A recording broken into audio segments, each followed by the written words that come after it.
May I invite, ladies and gentlemen, our beloved religious leaders to come over here. Coming to you from Bulindi, a Zonal Agriculture Research Center that is in Hoima district, where we're giving you a live coverage of this year's World Food Day, Uganda chapter. Why do I say that? Because this is what Uganda is celebrating, but the day is for the whole world. Now, it's Ministry of Agriculture that is behind this day, because as we all know, agriculture is the main source of food.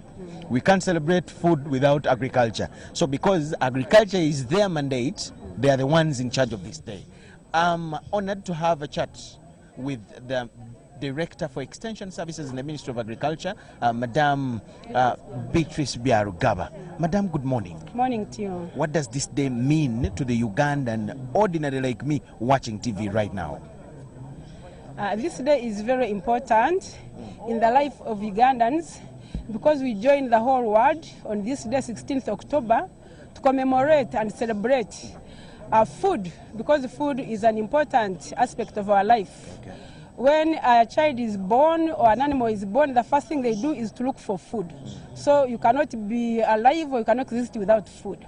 So every year we want to remind ourselves, are we food secure? The theme for this year's World Food Day celebrations is our actions are our future. A hunger-free world is possible by 2030. So we are joining the whole world as Uganda to take stock, to see are we ready to free ourselves from hunger. Okay. By the time we commemorated today, this year's day, this year's World Food Day, how good are we in as far as food security is concerned as Uganda? Generally, we can say that we are food secure, but there are some population of the country that is not food secure, especially the young children and some women who are vulnerable.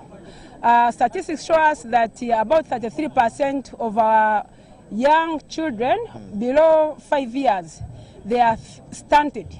So 33% of children being stunted is a very big statistic. Stuntedness meaning that they don't have enough food. If they have enough, it's of poor quality. Yes, and about 29% are wasted. Wasted is that they are emaciated, they are not growing, their bodies are small, so they are smaller than they are short and smaller than their ears. So that one is something to think about and plan for. So today we are trying to say what other programs can we really put in place to ensure that we handle those vulnerable groups of our society so that they also get out of poverty and of hunger. So the theme, what we are focusing on mainly is malnutrition. And malnutrition means that you may be having food and you can fill the stomach, but it is of very poor quality. Is so it you are of not value for your growth? And it is not very good for your normal growth and health. You even succumb to diseases a lot. Okay. So the minister has programs to ensure that we tell the population, we tell our households, our communities to do those things that can help them. Tell us a few of those programs, Madam Byarugaba. So a few of those programs that we have a project called Nutrition Project. It's a multi-sectoral project. We are implementing it with the Ministry of Health and Ministry of Education and Ministry of Local Government. And of course the local governments, the district local governments. And in fact even Hoima is one of those districts that are benefiting. So we teach them how to eat micronutrient-rich foods. These include vegetables and fruits, which normally households should be eating, but they don't know. Okay. These things exist, but they lack knowledge and skill on how to utilize those foods. Okay. So now we are entering through the schools, and we are saying that the schools should have demonstrations. Traditionally, schools have school gardens, but they didn't have a nutrition lens to have a purpose that what we are growing should be of nutritive value to us. So we are saying that now instead of just growing maize and maybe bananas and cassava, can you also grow vegetables and fruits and you eat them? And we teach them even how to eat them, even when they are raw or when they are cooked. Even when they are cooked, we teach them how to cook them. Then working with our narrow institutes, that's even why we are hosting these World Food Day celebrations on the National Research Institutes. They are also having programs of adding nutrients into our normal food. Like in the beans, they have added iron. Iron is an important mineral in our food that helps us to manufacture blood. But most of the children, most of the women who are lactating and who are pregnant, they lack iron and they are anemic. And that is not very good at all. They have also now, working with the other organization, they have also developed potatoes which are rich in vitamin A, the orange fresh potatoes. They have also developed maize which is rich in protein, yellow maize. They have also developed that targeting malnutrition. Yes, malnutrition. Now, because these are the food that normally people do eat. So if you eat beans, even if maybe you are not eating other food, but at least what you eat every day, it is rich in that nutrient. So today we have come here to teach people.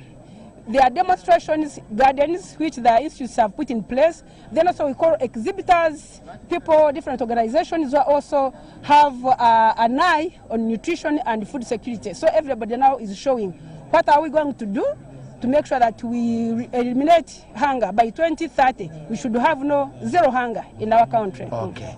Madam Biarhanga, why do we again see gaps? Like you said that, yes, we are moving, but there are gaps that cause malnutrition among some children, malnutrition among women, and things like that. Actually, I've been reading on the synopsis, and we have deaths caused by hunger. As I allow you to go, first tell us a picture of that. Give us a picture of that.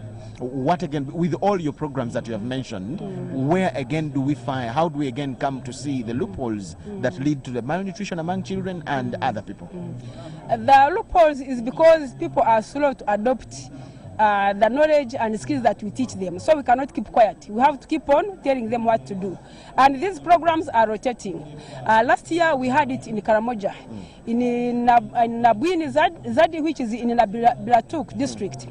And the mobilization that we did there, what Naro and research is doing there, what we put there as under Operation Wealth Creation NADS, the program that we are taking there now, we have reports that actually Karamoja is no longer a net deficit in food, but they are also now producing even surplus. So it has been endemic where they have been having really food insecurity, but now they are coming up. They are settling down. Government has put in place programs of putting their dams, water, so that they are not looking for water and moving around, and they are growing crops and then they are settling. But because normally for them they are pastoralists, but now they have settled down. Okay, so and the food deficit has now reduced to really them. So now here we are in Hoima. Here Hoima, what you are telling them, this place is really a rich place. Their soils are good, they have land, their household land holding is 8 acres, which is above the national average. The national average is 2 acres. So these people, they are really endowed, but they are not very rich. Maybe so there is a challenge. We have come to tell them that this is going to be an oil city. The oil industry is coming up. Can they position themselves, make sure that they exploit this opportunity? They produce all the poultry, the piggery, the vegetables, the fruits, all the good quality food that we can get. They have lakes around. Can they really take do advantage of the lakes, and then they do proper fish handling to make it of good quality? Lastly, Madam Berelva, now, don't you see probably there is a problem with the information trickling down to the Karamojong, the Munyoro, the Musoga, the Muchiga in Kabale at the grassroots? Yes. Just let us wind up with that. The grassroots. And how are you going to do about that as a ministry? We know that the trickle down is small, but we have revived the extension services because now we have recruited extension workers at the district and at the county level to take that information, and we have facilitated them. We have given them operational money, we have given them vehicles and motorcycles. Now they are going to reach, and now we are also working with the other organizations, non-government organizations. And that's why every year we come and really mobilize. Like now you are televising this, what I'm talking about. So I'm sure that everybody now is listening and they are going to get this message. Yes, yeah. Thank you very much. Thank you so much. And you are our partners, the press. Yes. You are our partners. Thank you so much, madam. Okay, that is Madam Beatrice Biarhanga. She's the director for Madam Beatrice Biarugaba, with an apology, and that is the correction. She's the director for Extension Services in the Ministry of Agriculture, Animal Husbandry and Fisheries. Now, at this point, His Excellency the Vice President is inspecting the stalls of exhibitors, farmers, people that sell inputs, people that produce a number of things to do with agriculture. Those are the stalls that are erected here, and as you will be seeing, as you can see on your screen, His Excellency the Vice President is inspecting these stalls. But to tell you briefly about this day, as you continue to watch and follow the inspection, The day was started this day was adopted the day, that is 16th of October in 1945, when the Food and Agriculture Organization of the United Nations was started. So there was a reflection and a need to ensure a broadened kind of information being thrown all over the world about promotion of presence and security of food for mankind, for growth of the children and all the people in the world. It was based on a number of observations. The first observation was that the world produces enough food, but almost, or if not, 1 among 10 people does not have enough food for them to eat, especially on the African continent. So there was need to come up with strategies that would give everybody something to eat. 821 million people suffered chronic hunger in 2017. Chronic hunger in 2017, and that is according to the 2018 report of the state of food security in the world. That is another observation that makes this day very vital and very important for all of us to see that we reflect and enhance on strategies that can lead to availability of food. When we talk of food, the director here said it's not about quantity, but quality matters a lot. Then 60% of the world's hungry are women. The mothers of the world, 60% of them are hungry. When we talk of those people that cannot access enough food for their livelihood, enough food for their good life, enough food for their health, 70%, 60% of those people are women. Then 70% of the world poor live in rural areas and depend on agriculture. That is another reason that makes agriculture one of those agriculture the main focus of this day, because 70% of the world's poor depend on agriculture and live in rural areas. So they really need the attention, and on such a day when they're given the kind of focus that you see on your screen with their stalls and all the attention from the ministry and government, they really deserve it. Hunger kills more than malaria, tuberculosis, and HIV and AIDS, all the three combined together in the whole world. Malaria, if you combine the people that die of malaria, tuberculosis, and HIV and AIDS, those deadly diseases, as we know, they do not even make half of the number of people that are killed by hunger. So this day really becomes very, very sensitive and a serious day to commemorate world over, still because of such reasons. 45% of the infant deaths in the whole world are due to malnutrition. In Uganda alone, recently we had stories of malnourished children who really need attention, children who really need to be catered for, and it is only food that can liberate their lives. It is only food that can enhance their health and all things like that. So that makes the World Food Day a very important one to commemorate, just as you can watch on your screen. It is a day mainly designed to enhance and focus and reflect on availability of food security. Food is not just quality, not quantity, but quality. We thank you so much for watching. As you can see on your screen, like I said a few minutes ago,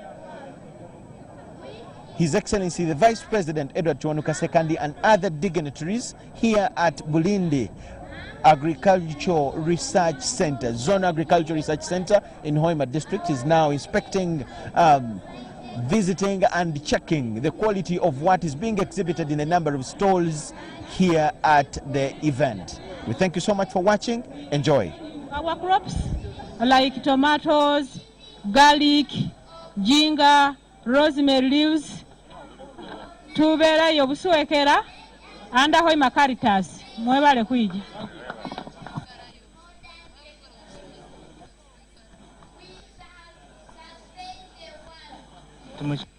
My name Tumushime Godfrey. My name is from Wokasa Agricultural College. Some technologies. We have Sodom apple grafted with a tomato. This is the performance. We have Irish potato grafted with a tomato. We have tomatoes grafted with tomato. We are looking at the challenge of bacterial wilt. It has been a challenge, but we tried to address it some farmers. We also have the organic media. This one, we make our soils. In farming, we want to increase production and profits. So, to buy other media result is bad. Here,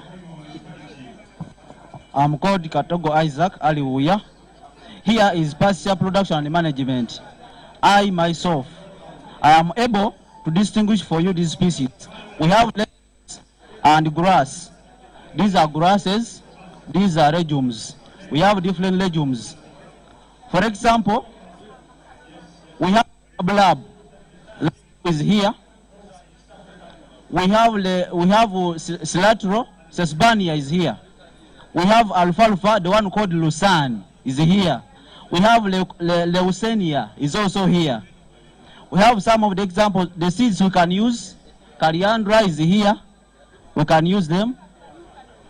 These ones, the legumes are provided to the animal to provide proteins. The grasses provide carbohydrates to the animals. Yeah.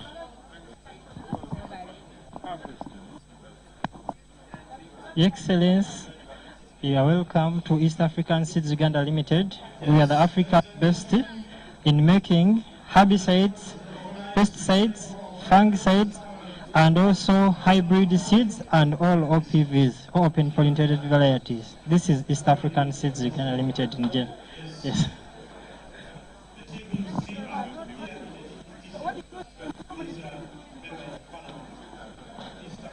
Beyond. You're most welcome, ladies and gentlemen. Yes, the guest of honor is none other than the Vice President. Your Excellency and all the honorable ministers, all protocol observed. I'm Dr. Rosalind Kawesisa Nyamtale, the country director for Sasakawa Global 2000. We have an MOU with the government through the Ministry of Agriculture, and we promote good practices in agriculture through crop productivity enhancement, post-harvest handling. We promote access to quality seed, but also we link them to profitable markets. And in relation to the theme, we promote healthy diets, quality protein maize, which has high protein. We promote iron-rich beans, which has the iron and zinc. We promote the green amaranthus, and then we promote making flour good for the porridge for the families. You can see there is maize, there is soybean, nutrient dense. And then we ensure that the farmers do good post-harvest handling practices so that they can take grain to the market. And we also look at reducing aflatoxin. We promote the PICS bags, where you can store all your grain without using chemicals for even over 2 years. It will not be weevilled, so you keep it.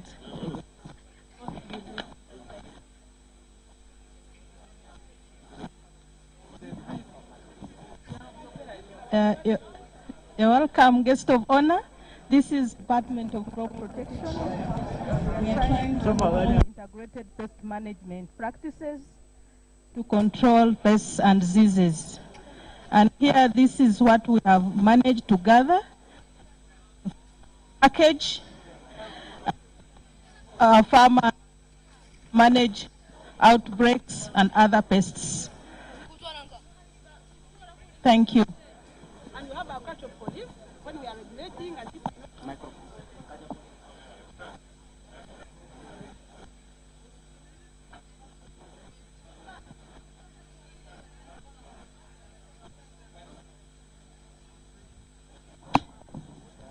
Jake, so this is large-scale irrigation. The story begins here. When we get the river here, direction we block it and raise the water level, and we abstract water to irrigate. And these are some of the studies we do prior to developing. This for the large scale. Jaika, us, we got a grant. We're going to construct this. The cost of about 93 billion. And then this is Sironko. Irrigation is also construction beginning next year under Ministry of Agriculture. But together with the Ministry of Water, we are constructing 5 irrigation schemes. They are almost complete. Wadelai in Nebi, Mobuku 2, Doho 2. Then small scale with the districts. We work with districts. Farmers who have proven time to produce. We work with them to support them to develop the small scale by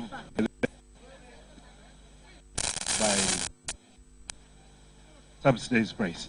Construct valley dams and water holding fish ponds and everything. Thank you.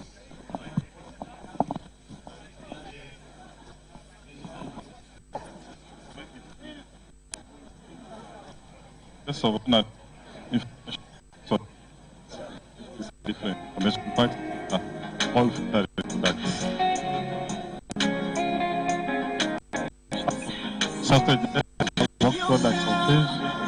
All this about addition of fish.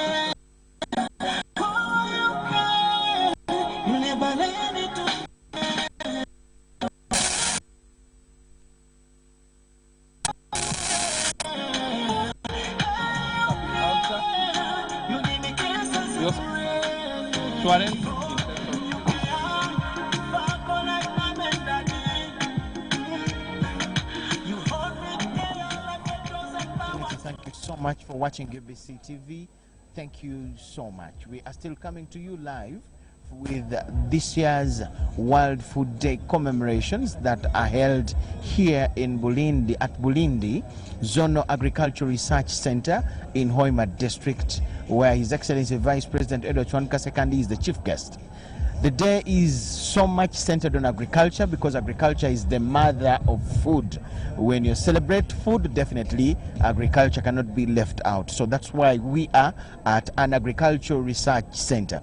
Now, there are so many people here, but mainly exhibitors that comprise of farmers, farmer groups, agricultural input sellers and producers, and farmers at large and small scales, from those, including those that have come to learn or pick a leaf or pick a point, like one of our programs on UBC says. They are those that have come to pick a point from this event, from the exhibition, and they are all here to take a leaf of what they can add onto their farms for production. The others that have come not only to exhibit but to teach fellow farmers something new for their good, for the good of their productions and for the good of availability of food and food security in this country. This day is so much backed and arranged and organized by the Ministry of Agriculture, Animal Industry and Fisheries, but they're also backed by the National Agricultural Research Organization, that is NARO, and other agencies that deal with agriculture in this country, that is the Operation Wealth Creation, NADS, and others.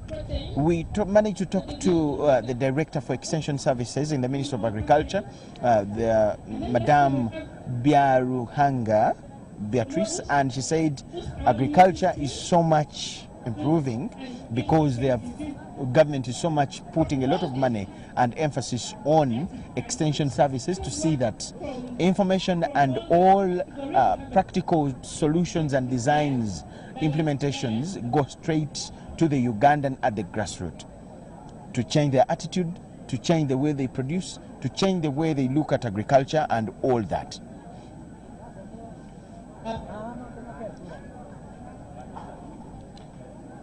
So where we are, I can see His Excellency the Vice President at the stall of World Food Program. They are also so much attached to this day. And as you can see on their screen, they are explaining a number of things to him on how they help to uplift standards of food and food security in general in the world and probably in Uganda particularly. There are so many stalls, as you can see on your screen, and he's rotating around all of them to see that he gets at least a glimpse of whatever is being done by all these agencies and individual farmers or organizations to get exactly know of what they do and how of value it can be in as far as enhancement of food security is concerned, especially in Uganda.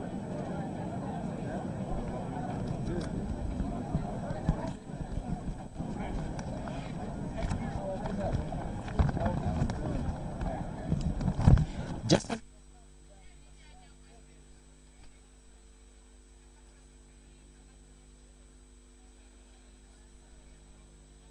zero tolerance to hunger, a hunger-free world, a hunger-free Uganda for this case.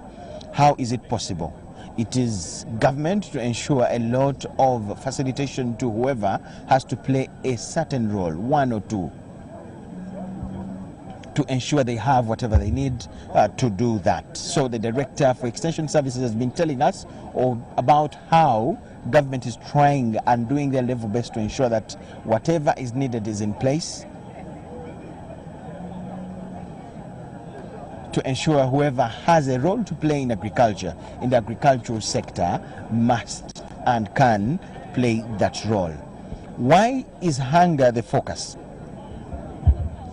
The world produces enough food for each one of us to have, but research shows that at least one among every 10 people you see in this world cannot access food. When they talk of food, they mean quantity and equally quality. It's not about just getting food and putting into your stomach, but it must be of that quality that will sustain and have you a healthy body.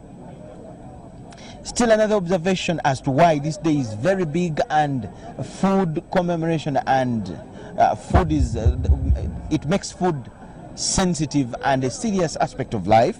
821 million people suffered chronic hunger, and probably the world lost them. That was in 2017. That's why the world in general and all particular countries are putting up a spirited fight to ensure there is food, both in terms of quantity and quality, not to lose people over just that there is absence of food. I still say that 60% of the world's hungry are women. If the world is doing whatever it can to ensure that the woman is safe from everything, women emancipation, women rights, women in leadership, all that, women's safety from domestic violence, women employment. Recently, government introduced a policy of giving money to the mothers of this country to start business, entrepreneurship of women. So if all that is in place, then definitely there also must be food enough in terms of quality and quantity to have a woman safe, to have the women very safe, not to die of hunger even when they have the money and food and all that. Talk about 70% of the world's population being settled in the rural areas, and agriculture as their main basis economically and the main basis and foundation for their livelihood. That gives another reason as to why this day is important, because if 70% of the world lives in the rural area and they depend on agriculture, that means a lot has to be done to sustain their lives, to keep them alive, to keep them healthy, not to lose their lives just for over a light reason, hunger. Talk about the infant deaths in the world. 45% of them are caused by hunger and especially malnutrition.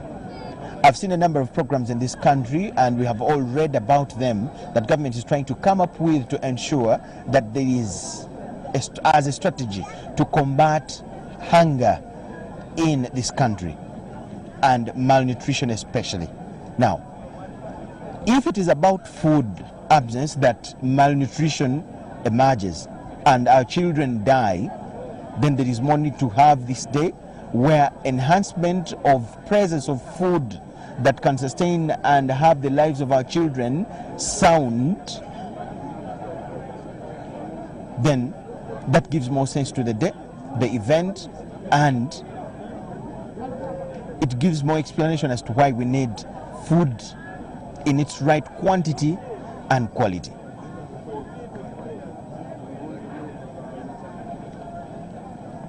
Again, hunger kills more people than malaria, tuberculosis, HIV, both the three diseases combined.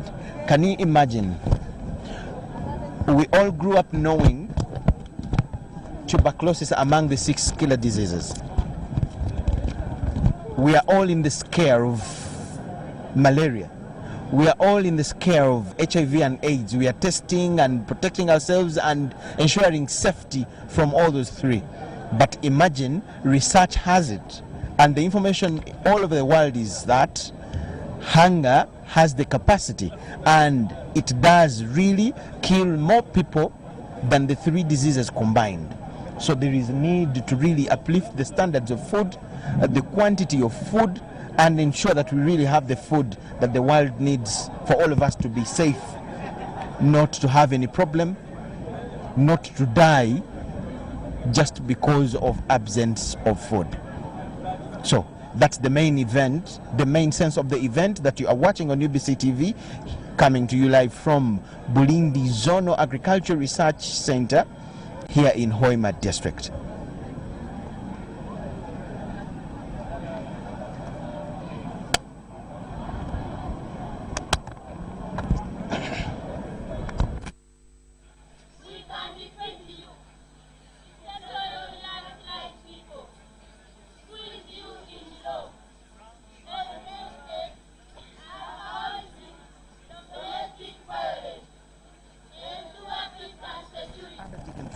Are still visiting a number of stalls in the inspection.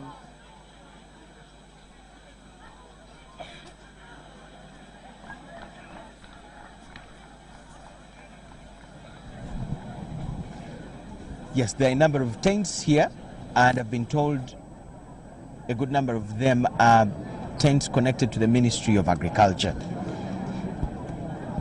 Each is an agency in the Agricultural Ministry playing a different role, and we shall get an opportunity to talk to a few of them, if not all. That is, if time will allow. We shall talk to them and get to know exactly what they do and what value they add to the food system and availability in this country for the safety of our children, our women, and all of us in general. But just to remind you, we are at Bulindi Zonal Agriculture Research Center for this year's celebration and commemoration of World Food Day. There's so many people here in different categories, but they are attached with an attachment to farming, agriculture, the mother of food. You cannot celebrate food and forget agriculture. Stalls or exhibitions, and anytime I will be coming back to his seat, but I want to continue to welcome you to this World Food Day program, and as we make all efforts possible to eliminate or fight hunger in this country and the nation, the world at large. We have a number of dignitaries with us, and anytime we shall be informing you who is here. Before you is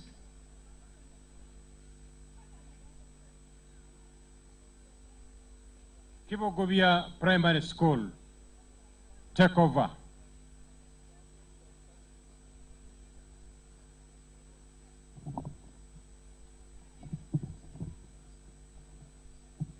We are pupils from Kibogovia Primary School We are going to recite a poem entitled Hunger, a Deadly State. Hunger, a deadly state. Oh, what a deadly state you are. We completely have nothing to eat.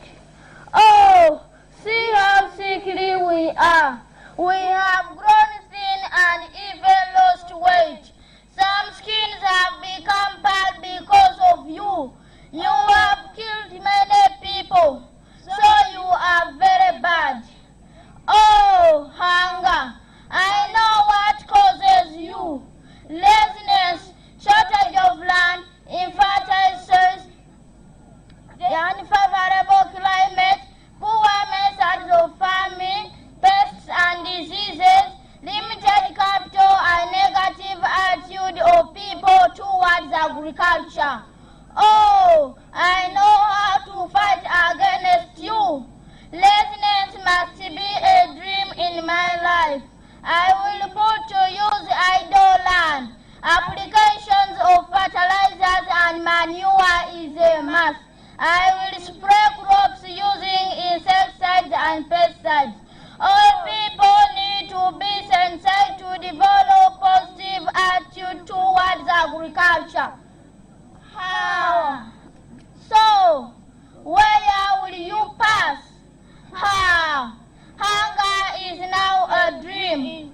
There is enough food for us to eat.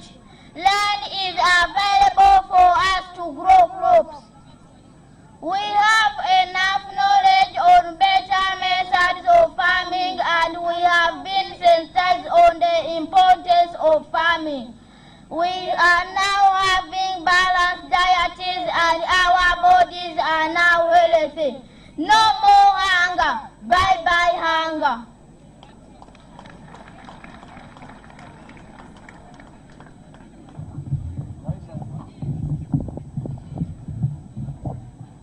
Bye-bye hunger. Kibogobia Primary School with that wonderful presentation. Satita Winyi Secondary School, wherever you are, take up the mic. Satita Winyi Secondary School, you also have a poem and a song. Can you come over here and give your presentation?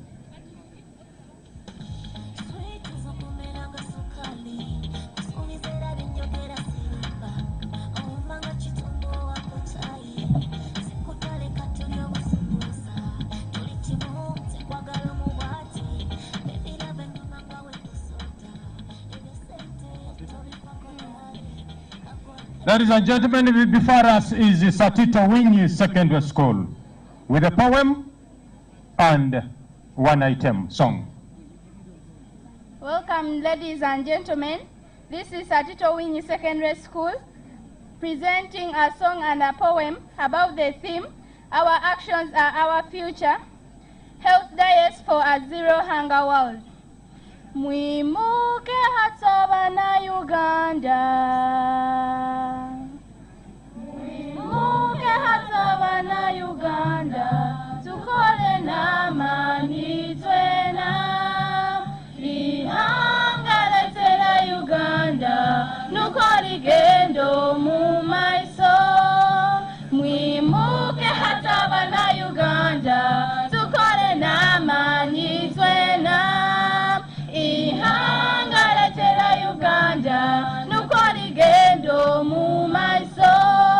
Let's rise up now, oh Uganda.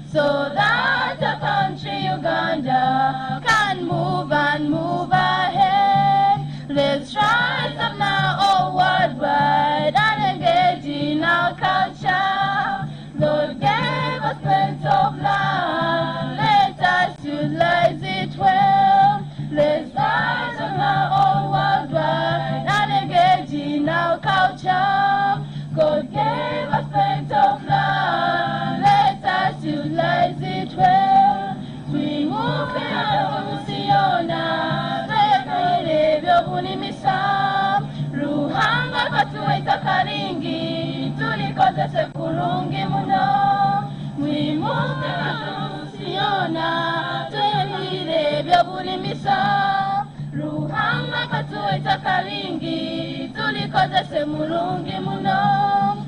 Arise people worldwide, journlessness and famine. So we want a hunger-free Uganda, we want a zero hunger world. Arise people worldwide, journlessness and famine.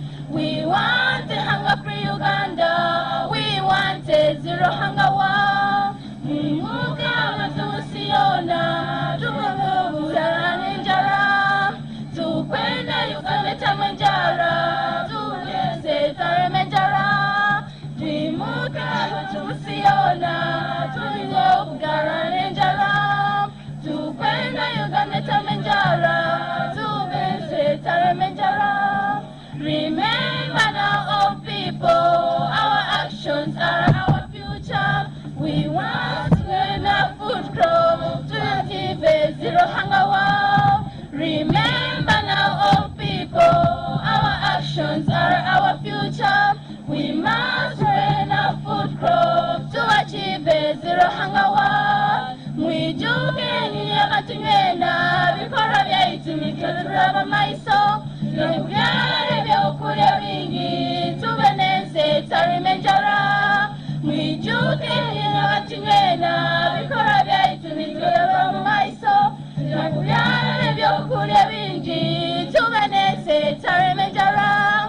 Our actions are our future. Let's all unite as one. We till a land and practice farming for a zero hunger world. Our actions are our future.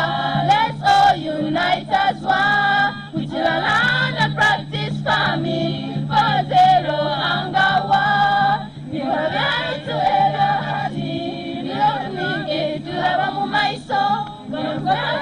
Kwenda mulimisa tulete tusiona bikora byaitu era hasi bilete tulaba mu maiso zalekwete itakayo bulimisa tubingenjala musiona.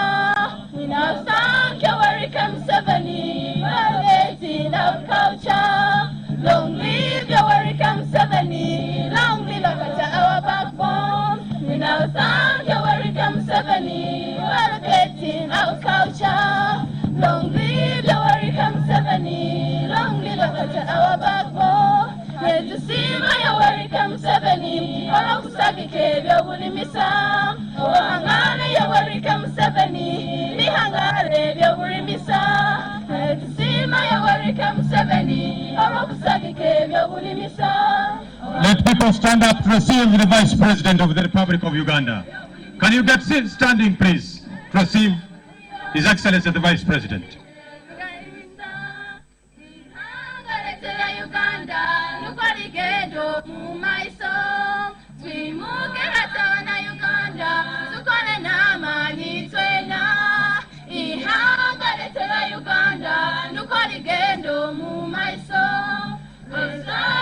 Yes, you can get seated as we wind up with this entertainment.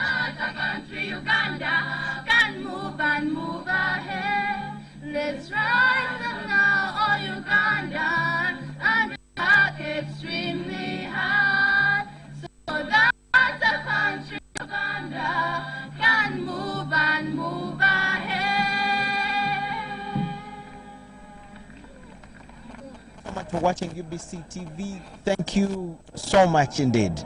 We are still coming to you live from Bulindi Zonal Agriculture Research Center here in Hoima District, where we're giving you a live coverage of the International World Food Day 2019. His Excellency the Vice President has just concluded an inspection of the stalls, the exhibition that is here, mounted by farmers and other agencies that support farming in this country. Why farming?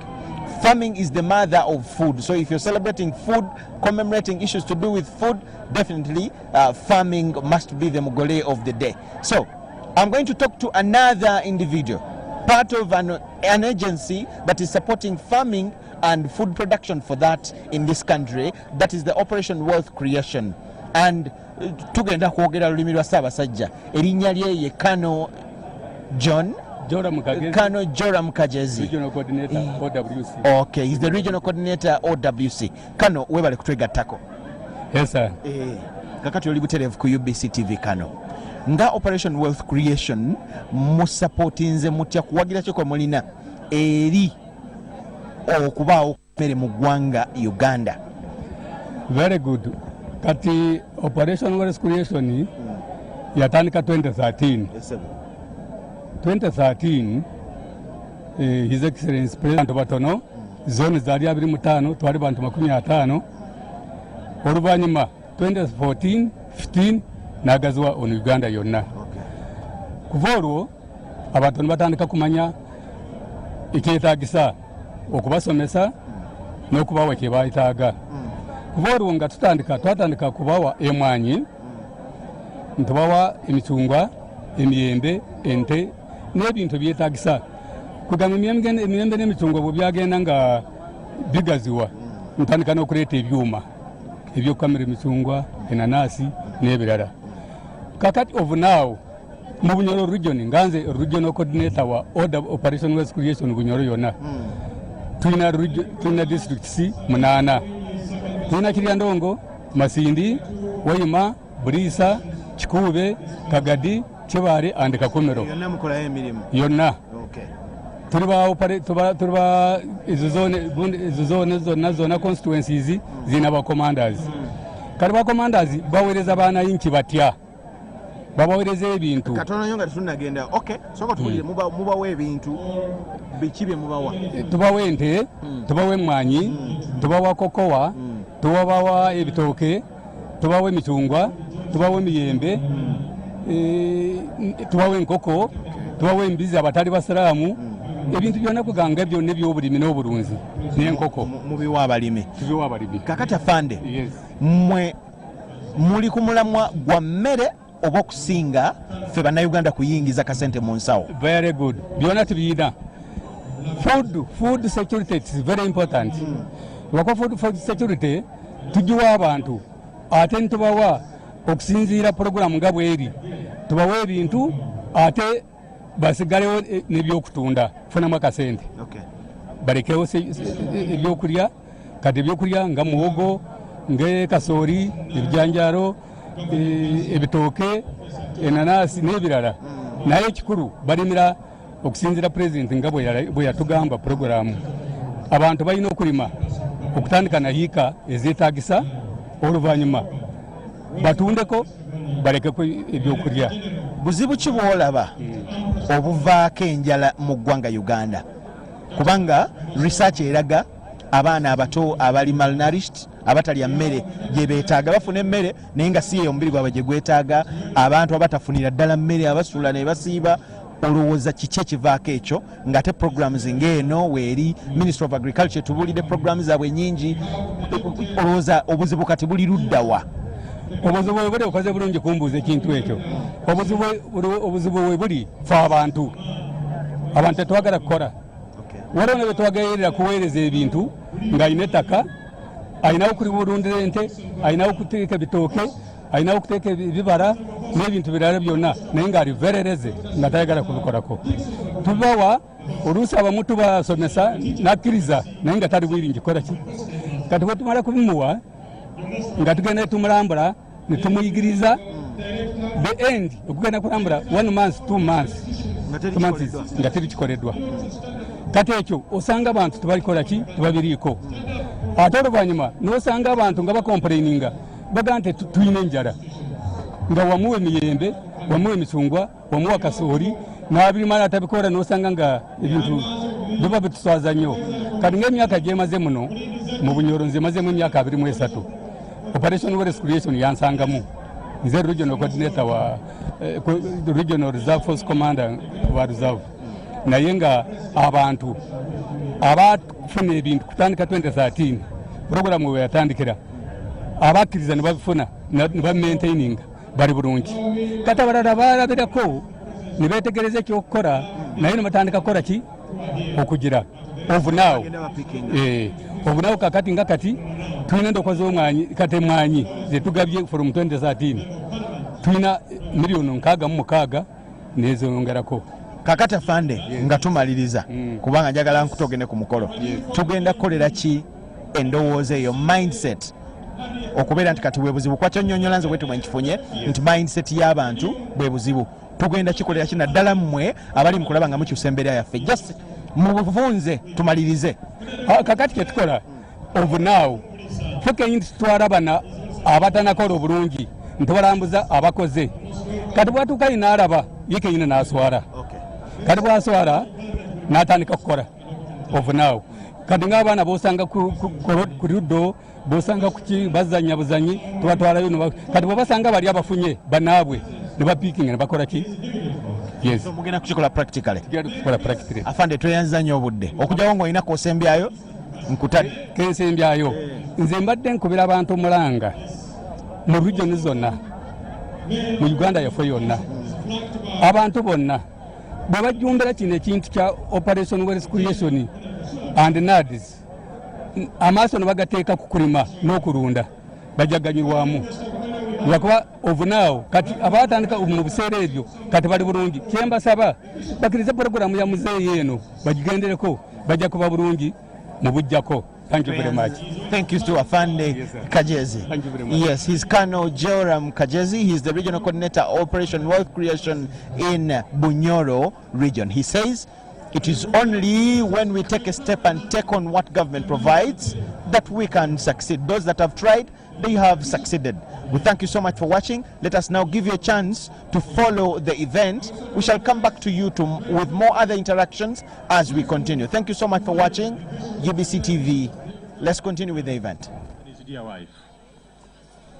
I also recognize the presence of Dr. Sheikh Irumba, Regional Kazi, for this region. You're most welcome, our Regional Kazi. We also have the District Kazi of this area, Sheikh Kugonza, is also here with us. Sheikh Kugonza, you're most welcome. Thank you very much. We have the retired district Kazi of this region, Sheikh Bitamazire, is also here with us, our guest of honor. We have the Chief Administrative Officer, Hoima District Local Government, Mr. Martin Lukwago Anthony, the cow, Hoima District Local Government, is also here with us. We have the Town Clerk, Hoima Municipal Council, Mr. David Kiasanku, is also here with us. You are most welcome, our Technical Chief Executive. And all heads of departments in both Hoima District and the municipality, we all welcome you. Thank you very much. We have the Speaker, Hoima District Local Government, Nathan Kitwe Singoma Amoti, is also here with us. Thank you very much, and you are most welcome. The Deputy Town Clerk, Mr. Kaseregenye Daniel, we recognize your presence, and the entire technical team, you are most welcome. Our guest of honor, allow me, before we proceed, invite the chairperson LC1 of this area to come and welcome the people here in a very, very few minutes. 2, 3 will be enough. Thank you very much, guest of honor, and you're most welcome. Kiomno MC, Waitu Wakitinisa, Vice President, Edward Sekandi, ngoza kutwala mukisagulu n'okusemerwa kwingi okutangira mukyaka kino kya Bulindi ebale muno kwija kandi kama ebale kuleeta n'okwesa bugono likitinisa kandi akasumi kano ngoza kutangira ba ministers bona abanyakule hano kikuja kuwatula bulomo omwe bwakaire bati niwe na ba ministers mbatangirire ebale muno kwija n'okwesa bugono likitinisa ngoza kutangira aba MPs bona abanyakule hano inja kuwatula inja kuwatula omuntu omuwenka omukyara mukurasa wa Hoima mugole kutangirire muno webale muno kandi tukukulikirana n'obusinguzi mukama yebale kusinguza ebale ngoza kutangira RDC wa Hoima Sembarali Chairman LC5 Kirungi Kadiri, Chairman OC3, Alex Mwesigwa na wali mugole omaisao tukutangire muno bale muno kuija kandi tangira na ba LCs bona abagiro mpichoka bikwawukana mwe bale muno kama yabale kubaleta kwa guno gwekitinisa nitangira na abalimi abayizira na mukoro guno mwe bale muno kuija kuisa mukoro guno kitinisa kandi n'abantu inywena abayizira mukoro guno mbatangirire kandi mbasimire kandi tuzirano kurora n'okwega nkubasaba aikire bitwegere buli omu atulane kimu atwala makagoko kibe kyomugaso omakage kandi tinja kweba kusima director wa research enu amuna ba staff bona abatukize kuba hanu nabatekaniza mukoro guno kuba gwe kitinisa guti kusemire muno wa director webale muno kandi kama ko mukisa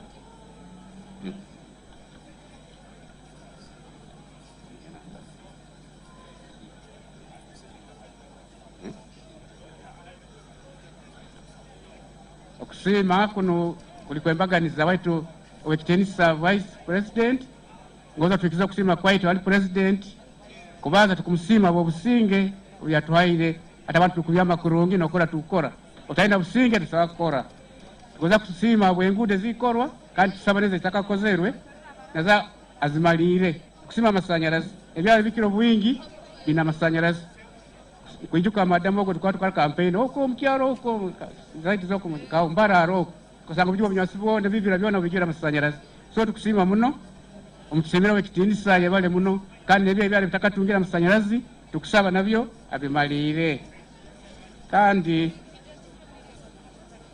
tukusima amasomero tukusima marwaro baitu amasomero waitu wekitinisa abana baitu tibakusoba kuba sente ziraiguru muno amasomero tuyinago baite bisale bya masomero kama wange sente tukwisoba kuisasura abazaire entaye entaito kana marwaro kama wange embaza erumba kite kumara abantu bayongaire okukanya kuruga eni arimi yalesero businge ata abantu bakuzara muno bulikiro bakuzara era buli tuwazara gatwaikaraga kuiruka tulo mukisaka tukuiruka wakano kyabya munje isasiri ligamba aturaza rote businge butaro nabyo kuza kusima abo businge obwo wa president yatwaire baito utwaikayo mutusimire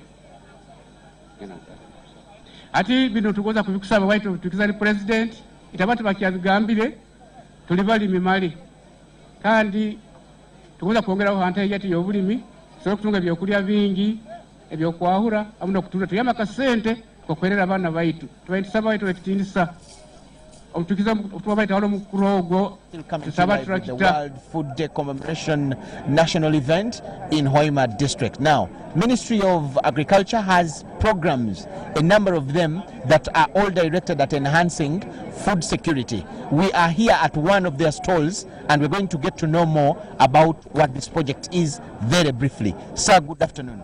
Good afternoon. I'll hold for you.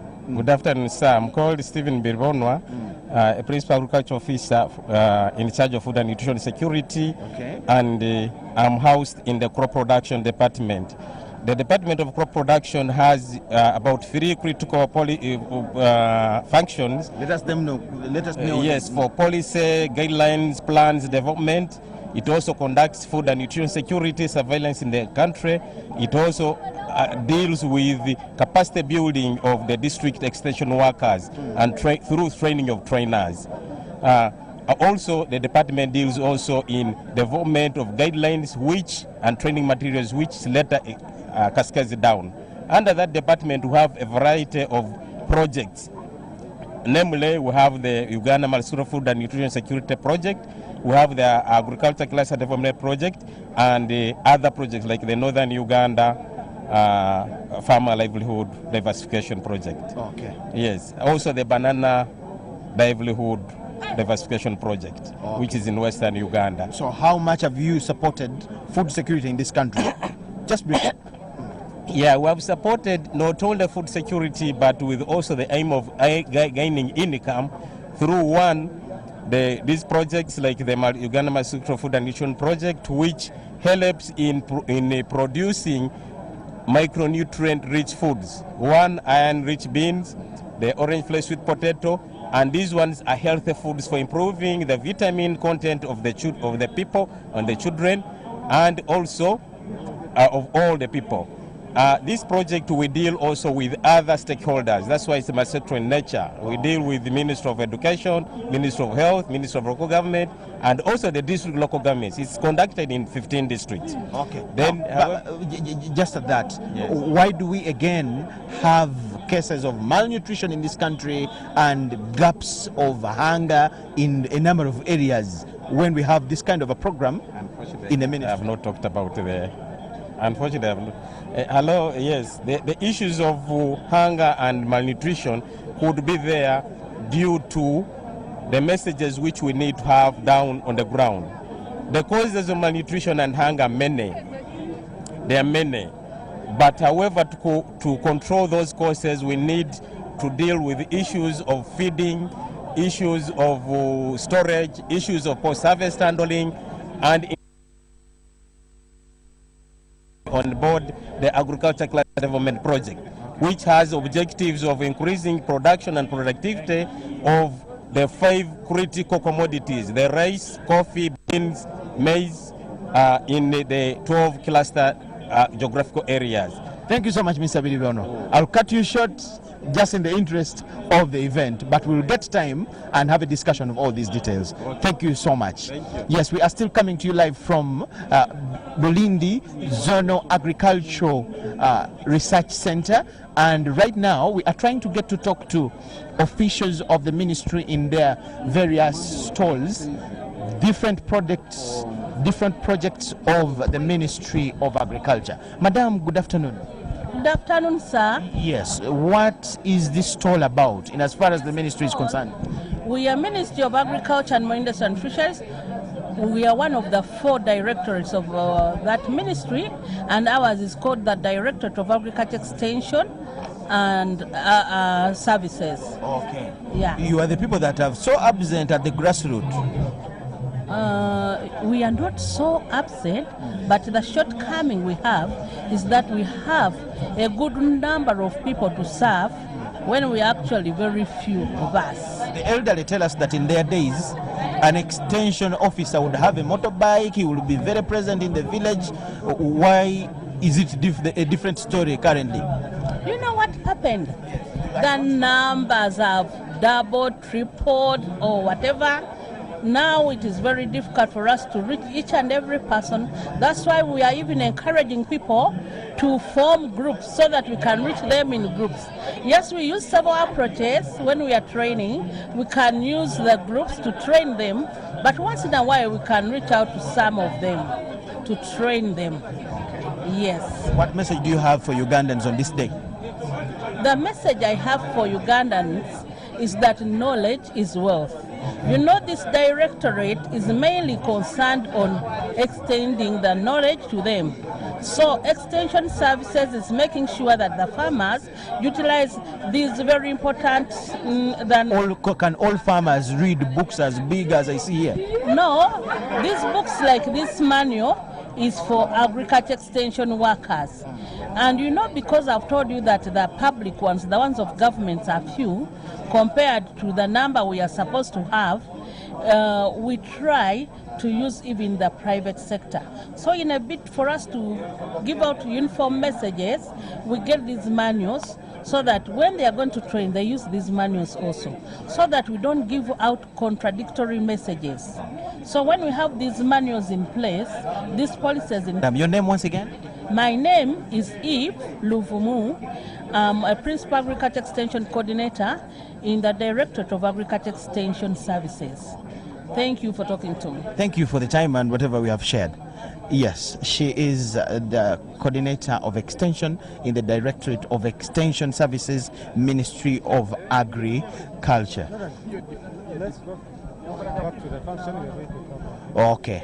We thank you so much for watching. Right now, we're taking you back to the function. Let us get to know the speeches of the dignitaries there. We'll get back to talk to more other people that are exhibiting here a number of things. Just thank you so much for watching. Keep it UBC TV. Through the institutes that are there, you see it all. We want you to come see, feel, touch, and if you can eat it, please Your Excellency, I'd like, first of all, to thank our Senior Minister of Agriculture and Industry and Fisheries for having counted on Naro to be the host of all the World Food Day programs.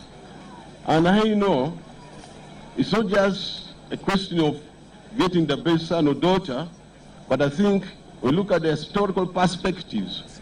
All the guests who have been coming, I think they've been getting the kind of satisfaction they so desire.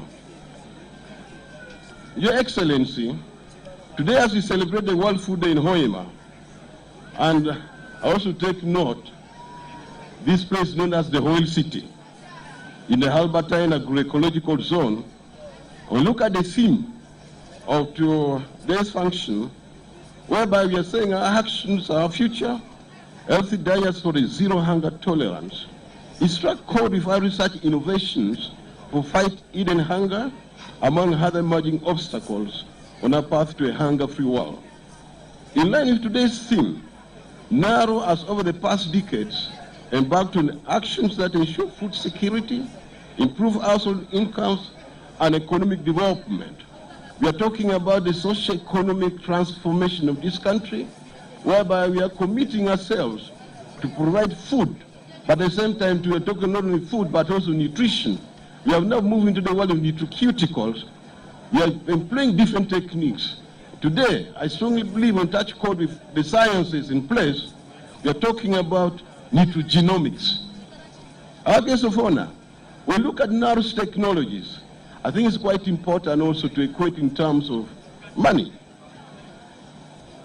When we look at the various outputs that we have generated over the years, I'd like to make mention the technologies contribute close to about $2.5 billion per annum in terms of export revenues and savings on imports of food.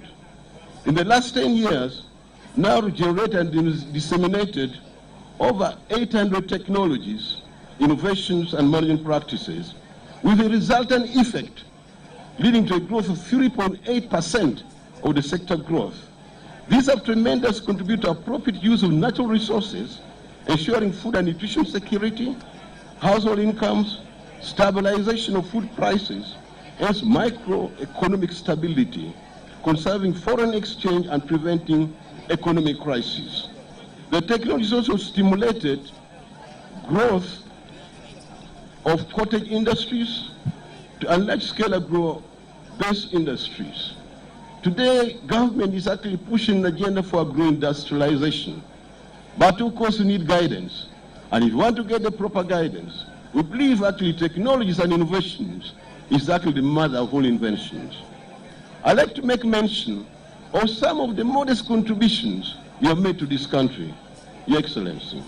One, we look at the coffee industry.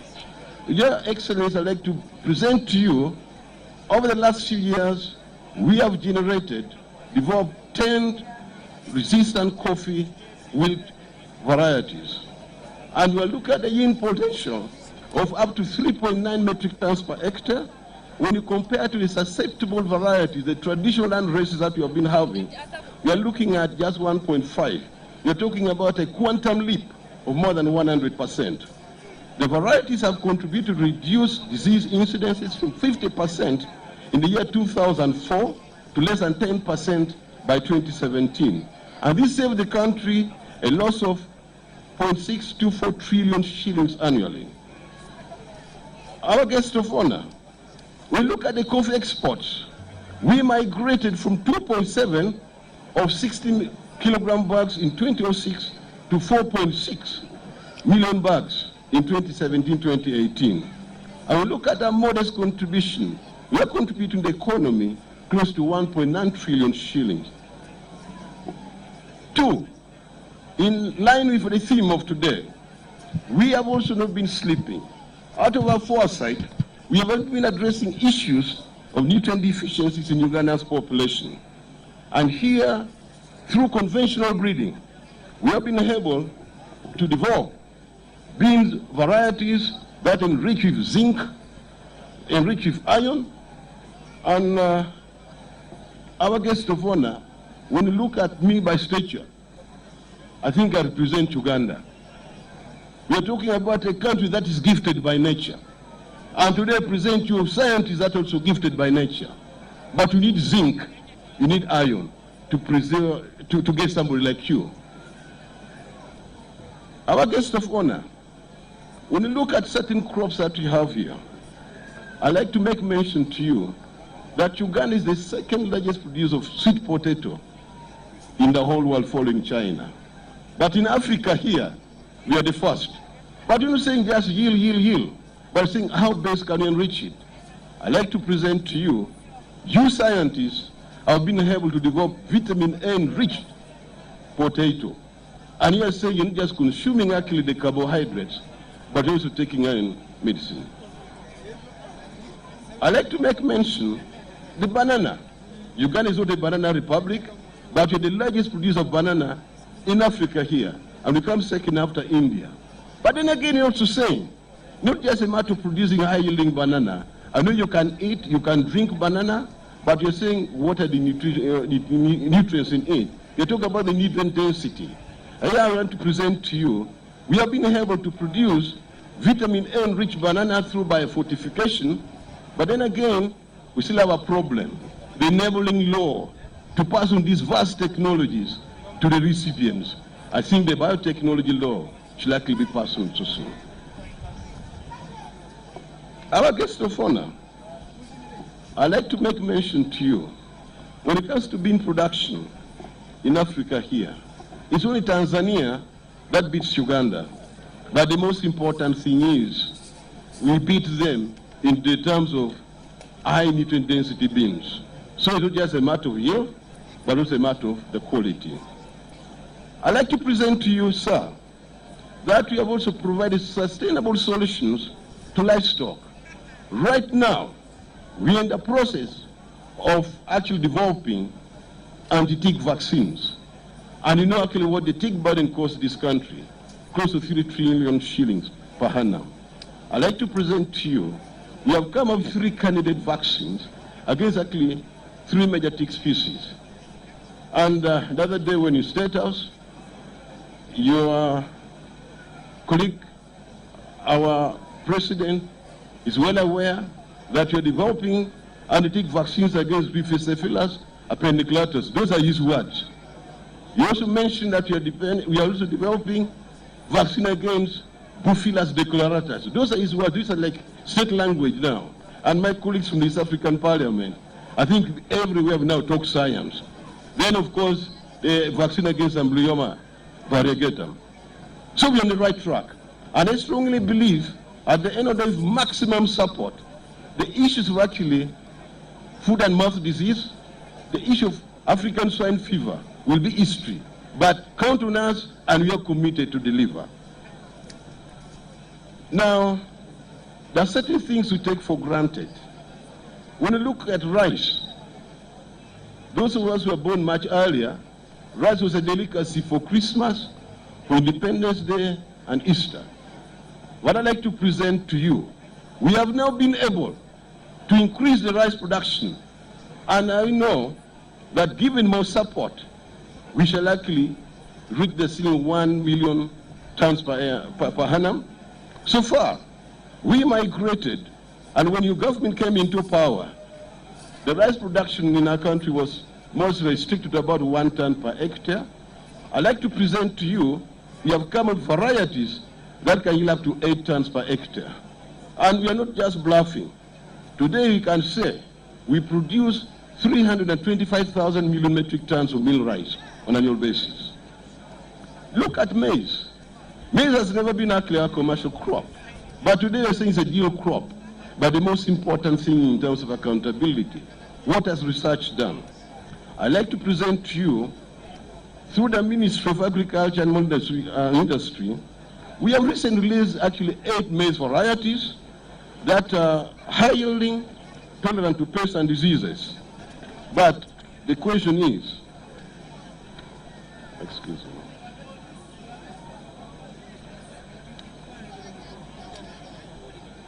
I beg your pardon for that.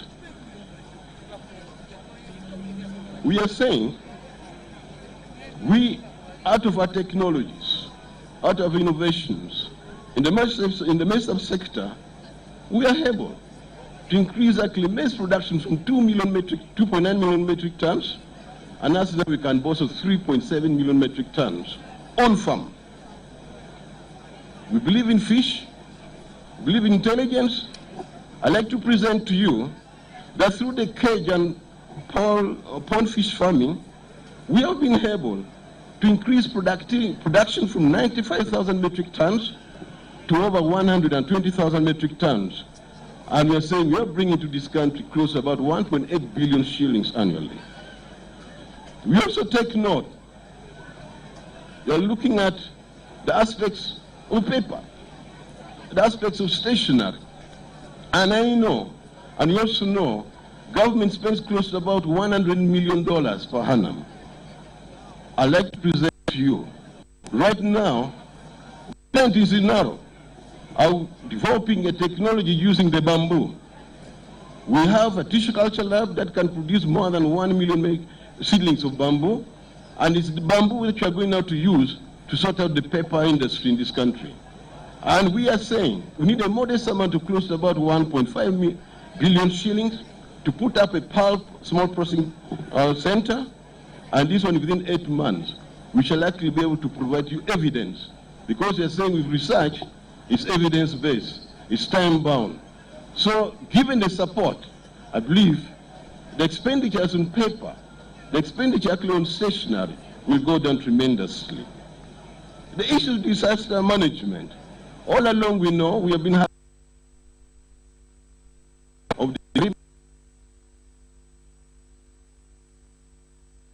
whereby we introduce actually biocontrol agents to actually sort out these issues. We believe in integrated pest management, but you're saying it's more sustainable to use the biological control. And again, when you move across this country, in most areas, cassava is taken as a food security crop. But the most important thing is, do we know where we are coming from? It was when we had the cassava mosaic disease. Right now we are talking about the cassava brown streak disease. But we have not actually let the farmers lost hope in farming. I'd like to present to you that we have come up with cassava varieties that are highly tolerant, stroke resistant to those diseases. But the most important thing is, Uganda is not a cassava republic, but we know the potential of cassava in agro-industrialization. As I talk now, cassava is used in the making of Ngule beer, and that's is called Kabaka's beer. And this came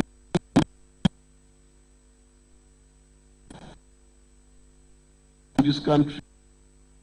Attention is touching this in the textiles, in the pharmaceuticals, but we need maximum support.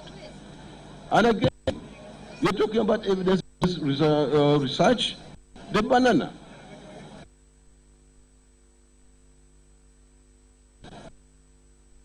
We have been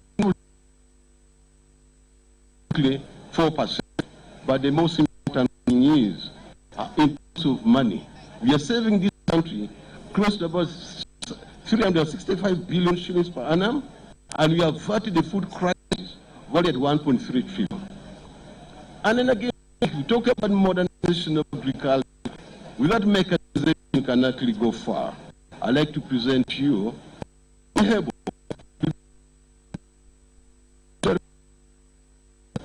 of various functions. And then again, you're saying, like, how do we tap in the youth? You know that agriculture is a lot of drudgery, it doesn't pay. But if a modest contribution in terms of agro machinery, I think we are going to tap in that potential. Ladies and gentlemen, I'd like to also present to you, we have been able to make significant inroads in the improvement of dairy and beef productivity. In summary, we have been able to produce different pastures, different breeds that are actually respond to our conditions, our ecological conditions. In the past, we are talking about these local animals around producing 2.7 liters of milk per day. But when you fed them on our technologies, those pastures You look at 6.7.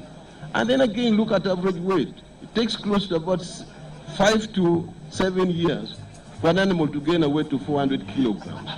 But if you feed them well, you listen to our extension agents, you come to a research institute like Zadi here, you are going to be able to actually reduce the growth rate from 7 years to attain 400 kilograms, but within 4 years, you shall be able to do that. In terms of capacity development, I'd like to present to you, your government supported us. Listen to our minister. I now can boast of, we have scientists, 109 of them with PhDs, and those with masters, 262. But of course, to do good science, you need these people around. And I believe, because of your foresight, I think when you talk about capacity building, I think you've done it well. I was attending one of the conferences outside this country, and I had a testimony from one of the director generals. He said, in Africa, if you want to get good results, you want to get good technologies that are really real, now Uganda ranks #1. Then 2 in Nera in Benin. So I think you need to congratulate you, your team, and also the support that you get from our people here. But then, what do we intend to do? We have so many programs, but I think we shall be able to respond to the farmers. But all these things are done, yes, but we also have challenges. One area that comes up is the insufficient funding of agricultural research. The science agenda for agricultural transformation in Africa dictates if you want those innovations real time, you need to invest close to about 1% of your national budget to science, technology, and innovations. But as far as that's concerned, we're just getting about 0.3%. But the most important thing is we are using less to achieve more. And then the science are very dedicated. They're nationalists. People actually beckoning on them actually to join them. But the problem is the salary. So we're saying if you really honor, if you really treasure these savings are making to the country, these inroads that you are making in terms of food security, for the socio-economic transformation, we are saying you made a promise in 2015 that you're going to do something. We are still waiting for that. But we can now see some element of brain drain, and we want this one to stop. But if you can actually motivate them, we shall actually appreciate. Our prayer to you, sir, is actually for adequate funding for agricultural research to accelerate agro-industrialization, and then the commensurate pay to neuroscientists. Your Excellency, as I wind up, in line with Vision 2040, NDP 2, and ongoing discussions on NDP 3, Sustainable Development Goals, NAR has registered tremendous growth, and indeed our actions in the past have defined our present day. As we look towards the growing industrialization phase of Uganda, over the next few years, we reiterate our commitment to align our actions to define the future that we must shape for future generations. I thank you, and I beg to stop on this for good and my country.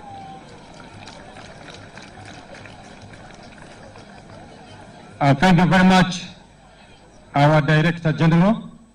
With that presentation, ladies and gentlemen, those of you with the program, you'll find that they are giving us an interlude of about 5 minutes on every presentation. I'm under pressure to ensure that we follow the time allocated to every speaker. Our guest of honor, allow me to recognize the Deputy Mayor, Hoima Municipal Council. Could you stand up for recognition? As the district chairperson comes up, I would request to come and shake the guest of honor as you come to make your speech. The guest of honor, that is the district chairperson, Wekitindisa Kadiri Kirungi, chairperson LOC5, and is coming to make his presentation on this World Foods Day. You're most welcome, Atoki.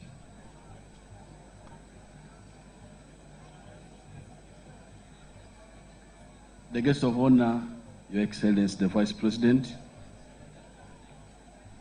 ministers present, protocol observed.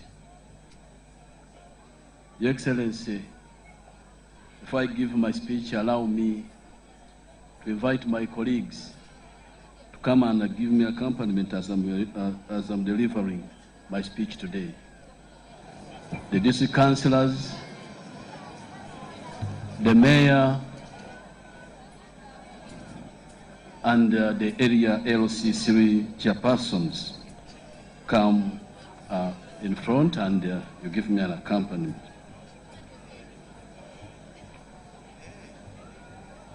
Your Excellency, it is a great opportunity for Bunyoro sub-region, in particular Hoima, to host the World Food Day celebrations because it informs us of our noble obligation to ensure food and nutrition security for all in this country.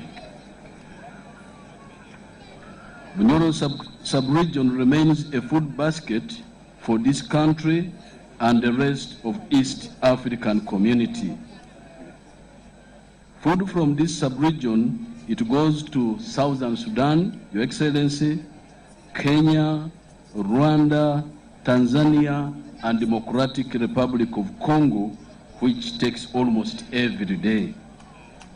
Your Excellency, apart from the few isolated cases of food insecurity, which usually result from disaster-affected effects in the sub-region and which affect some local communities, Bunyoro has not experienced any food insecurity at all. And that is for a long time of period. During most recent food insecurity in Uganda, especially in the financial year 2016 and 2017, which affected many districts across the country due to poor rain or La Nina events, it was only Bunyoro sub-region that continued to feed this country. This region has regular availability and accessibility of food. Your Excellency, with the globalization, the sub-region needs to take advantage of the high demand of food elsewhere in the world to increase its income, earning, and transform communities from poverty. I want to thank the government of Uganda for the infrastructure development. Every road leading to this district is under construction. Under these different programs in the region, which will enable and increase access to market by our small-scale farmers in the region, the activities of oil and gas have equally opened avenues of increasing demand for food and non-food items in the region, which farmers and the business fraternity have exploited to transform the communities and prosper. Your Excellency, the promotion and utilization of traditional commodities like millet in the region is very critical for food and nutrition security. Bunyoro sub-region experiences nutrition deficiencies mainly due to failure to balance the available food and poor dietary diversity. Therefore, research is challenged to generate user-friendly technologies to address some of these issues. This means that government should equally take affirmative action to redevelop and support technologies of traditional enterprises in the communities. Your Excellency, the theme of the forthcoming National Development Plan, that is NDP3, is on agro-industrialization, which can only be achieved with sustained production of adequate raw materials. Bunyoro is well positioned to generate agricultural raw materials for agro-industrialization. However, there is a need to put in place a relevant mechanism and system to ensure this achievement. Some of the important areas to address include agricultural mechanization, some small-scale irrigation, rural financing for farmers, support, and post-harvesting handling is also very important and value addition. I would like to thank the government of Uganda for the provision of some tractors and inauguration of the farms centers, which will increase availability and access to farm mechanization services. However, due to the great demand for increased production in the sub-region, more tractors are needed, Your Excellency, to penetrate and sustain demand into farming communities for a greater impact. With modernization and mechanization of agriculture, the sub-region is able to generate a lot of food. Your Excellency, my speech is very short. Allow me at least 1 minute to give it to my chairperson, LOC3, which is the host, just to greet you, then the mayor 1 minute, and that will be the end of my speech. Thank you so much for listening to me, Chairman. Your Excellency, protocol observed. Amwesgwa Alex, the sub-county chairperson, Kyarigambire. Once again, I welcome you to this peaceful sub-county with fertile soils and abundant rainfall. Your Excellency, much has been said, and issues regarding production and famine control all lies in our hands as Ugandans to work hard. But as long as we're working hard, we need also advanced technology to beef up the poor hand hoe that we have been using traditionally. Therefore, Your Excellency, we do request for a tractor per sub-county if possible, so that we can increase on food production and fight famine. Thank you very much for coming. Your Excellency, I'm called Grace Mary, Mrs. Mugasa, the Mayor of Hoima Municipality. You are most welcome to Hoima, and all distinguished ladies and gentlemen. I have a simple request. This Bulin Desert is capable of hosting a fully fledged university for agriculture for Bunyoro sub-region. That is my humble request, and we want also to have tailor-made courses for the farmers. Ezaitu abalimi abatasomere tuijeni tusoma bulindi wiki emu wiki ibiri nuko abalimi bakole ebintu ebikugendera hamutindo to feed into the supply chain of oil and gas. Thank you very much. Thank you so much. That was my speech. The only challenge, Your Excellency, as I'm ending, is to request the NAD Secretariat. We would have produced much more than what we are producing. But the inputs, Your Excellency, are being delivered very late. Most cases, season ebweba nehuwaho, nibo nebatuleetera ensigezo. So mbayini nsaba nti batandike kutuha obalani batuleetera ebikyole ebihimba n'omwani babireete kara nikwo tukwate season twongere kutuukya kusingawo. Mwebale muno.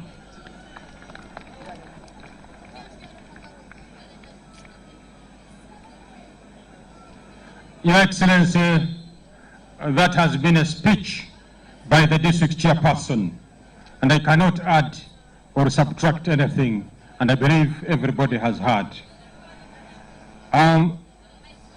Your Excellency, allow me as Master of Programs introduce our very own, the Honorable Minister of State for Public Service, the only Minister of State we have in Hoima District, Honorable David Karubanga.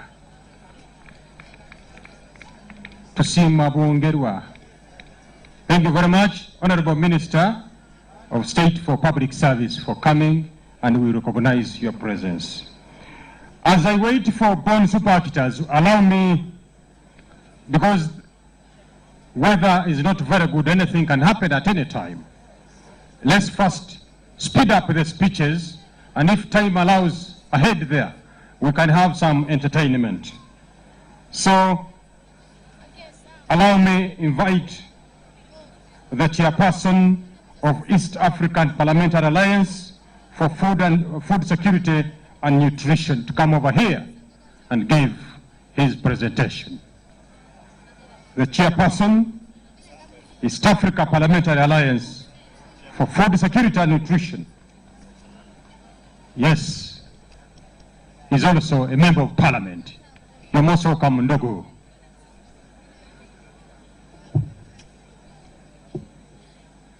Your Excellency, the Vice President of Uganda, the Honorable Ministers present, Your Excellencies, the Country Rep of our Food and Agriculture Organization, the Country Director, World Food Program, the Honorable Members of Parliament, the Parliament of Uganda, the Honorable Members of Parliament from the East African Parliamentarians Alliance, Food Security and Nutrition, the district leadership led by the chairman and the RDCs, the religious leaders, the Naro family, ladies and gentlemen, and the exhibitors. Your Excellency, I take this opportunity to thank the organizers of this today's World Food Day for having graced it and brought it here at Blindi, Naro, Zadi area. I am here to make a simple task. Your Excellency, in the last 2-3 days, we have been hosting a Parliamentarians Alliance general meeting of parliamentarians in the Eastern Horn of Africa to assess and to reflect on how parliamentarians can become champions for improving food security, nutrition, and making sure that every homestead where we get votes, they are the very farmers. They should become conscious and have food every day. Allow me to highlight one brief before I introduce the numbers. Your Excellency, the world has over 820 million people going hungry every day. Africa has over 256 million people going hungry every day. And the Horn of Africa, the East African region, has over 133 million people sleeping without food. It is a shame. It is a shame. It is a shame.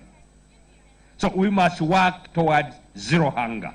And parliamentarians are chosen to go to the capitals to appropriate, to legislate, and to put in place enabling environment that would facilitate research, mechanization, water for production, and all the technologies to reach the farmers.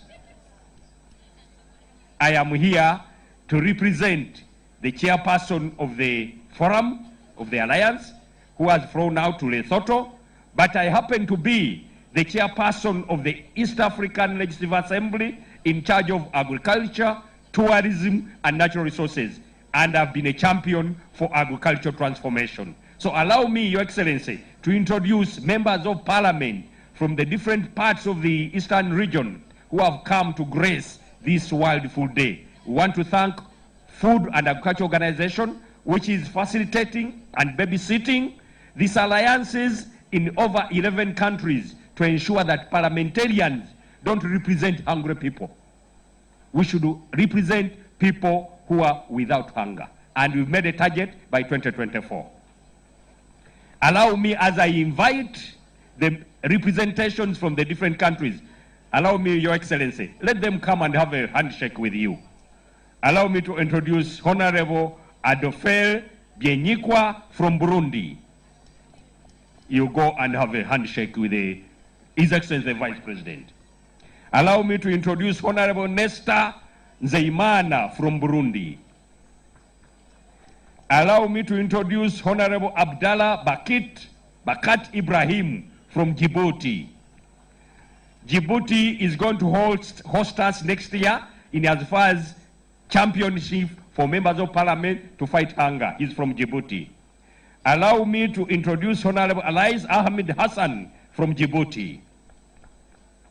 Allow me to introduce Honorable Musa Hussein Naib from Eritrea. Allow me to introduce Honorable Adan Haj Yusuf from Kenya. Allow me to introduce Honorable Ferdinand Wanyonyi from Kenya. Allow me to introduce Honorable Fahari Mumin Ali from Somalia. Allow me to introduce Honorable Catherine Peter Lajawan from South Sudan. Allow me to introduce Honorable Jitu Vajari Soni from Tanzania, our neighbors. Allow me to introduce Honorable Dastan Rukia Kitandura from Tanzania. Allow me to introduce Honorable Ajiro Maria Goretti from Uganda. Allow me also to introduce Honorable Bagole John Ngobi from Uganda. Allow me to introduce Honorable Nora Bigirwa, also from Uganda. Together with myself, we have been reflecting on how we can make sure that we influence parliamentarians to become champions. For the tractors they have been asking for to reach out in the sub-counties. For the mechanization we want to reach out to make sure that the children, the women, the youth all have zero hunger by 2030. This is part of the Marabo Declaration, which was signed in 2016, and it is upon the parliamentarians to legislate, to oversight, and to appropriate resources to make sure that we have zero hunger within our communities who are our voters. I thank you so much and look forward for much stronger engagement with the Ministry of Agriculture, the narrow directorate to ensure, and the NADS and all the agencies to make sure that East Africa, we eradicate the 133 million people who are going hungry. I thank you and I rest my case. Thank you so much.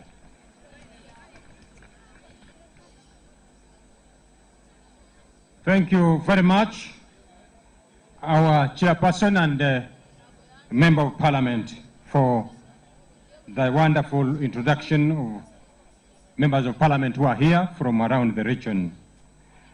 Our guest of honor, allow me to recognize these other dignitaries present. David Maxwell Kaboyo Akik, the RDC Kyankwanzi. You're most welcome. Godfrey Nyakauma, Resident District Commissioner Masindi. You're most welcome. Yes, Ndugu, I understand. Ndugu, thank you. Omar Asimwe, RDC Bulisa, is also with us. You're most welcome. And Ndugu Tabaro Richard, the Deputy Resident District Commissioner, Hoima. You're most welcome, Ndugu. Yes, our guest of honor, the next speaker is none other than the Director, World Food Program. The Director, World Food Program. It's my honor and to invite you to address the people gathered here on the World Food Day. Hosted here at Bulindi, Kyabigambire Sub-County, Hoima District. You're most welcome.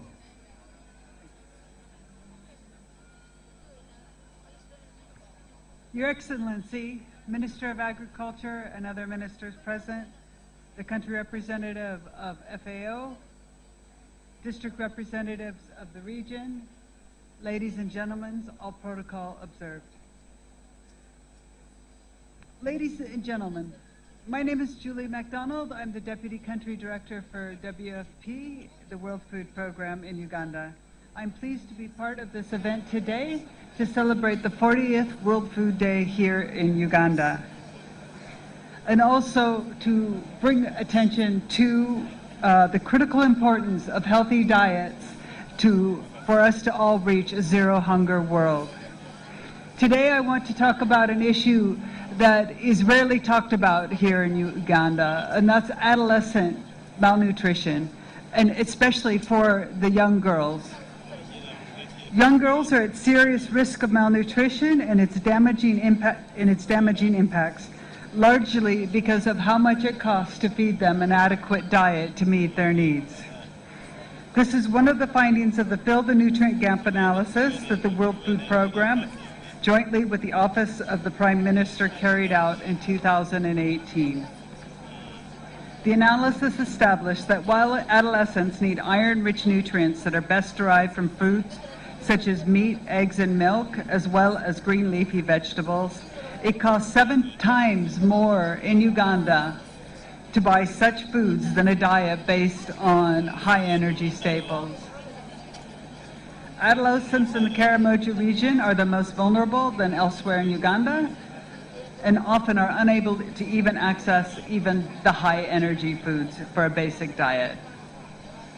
To put it another way, 42% of a household's entire food budget would have to be allocated to a girl aged 14 to 15 years old to meet her specific needs. The corresponding cost for a baby aged below 2 is 5%, and a pregnant or nursing woman is 32%. Adolescent girls need these valuable nutrients to be able to replenish iron they lose during menstruation, and as well as their normal growth needs. However, these needs increase even more if the adolescent catches malaria, or if she falls, and it doubles if she falls pregnant. In Uganda, as per government data, a quarter of the girls aged 15 to 19 have begun having children. However, our children are our future, but when their adolescent mothers are malnourished, the chances of these children to reach their full potential is greatly diminished. Despite all this, the adolescents found Ugandan adolescents are eating fewer meals than they should, usually only 1 or 2 meals per day. And on top of that, the diet diversity is very limited, usually based on staple foods. Ugandans in general, in addition, have been shifting away from millet and sorghum staples, which are rich in essential vitamins and minerals, and they're moving more towards cassava, rice, and white maize, which have fewer vitamins and minerals. Your Excellency and ladies and gentlemen, a basic school meal comprised of staple beans and fortified oils, such as what WFP provides in Karamoja, combined with fresh foods such as dried fish, green leafy vegetables, and a vitamin and mineral powder, has the greatest potential to improve children's nutritional well-being. Other dietary solutions for adults and girls are iron and folic acid supplements and a multiple micronutrient tablets, which are more accessible through the public health outreaches. Failure to contain malnutrition leads to complications such as anemia, which leaves teenage girls at risk of impaired health and quality of life, and generations of children with impaired development and learning. This will lead to impairing Uganda's economic productivity and growth. Anemia is associated with illness and death in both the mother and baby, as well as miscarriages, stillbirths, premature deliveries, and low birth weight. Uganda has set a target by which to reduce anemia by 2022. However, we must act now if we are to meet this target. Uganda has also made remarkable progress against stunting and wasting in children overall, especially impressive results in Karamoja. But to address malnutrition in tangible ways, we must cover the entire life cycle of our children and people. The emphasis should be on children under age 2, adolescent girls, and pregnant and lactating mothers. Access to healthy diets is one of the direct causes of malnutrition, as well as other diseases. Stakeholders of the OPM and WFP analysis came to a conclusion that school feeding is a critical opportunity through which Uganda can improve what adolescents eat. But to do this, the girls must be kept in school and their meals must go beyond the basic stable diet. Despite Uganda's universal education policy and the fact that nearly 40% of its population are of school-going age, many children are dropping out of school for various reasons. Others are not enrolled at all, and 2/3 of its children do not eat anything in school. And we all know children on an empty stomach do not learn as well as those that go to school on a full stomach. There's a desperate need for reinforcing programs that teach and sensitize communities about the importance of good diets and proper nutrition for adolescents. Bolstering young women's clubs and gardening programs is a good start. I call upon everyone here, especially the women's groups, to include adolescent girls in their programs to learn about nutrition as soon as possible. Investing in nutritious diets for young girls is extremely important for Uganda's future. Adolescent girls represent the future of this country in their own right, as well as mothers of the next generation.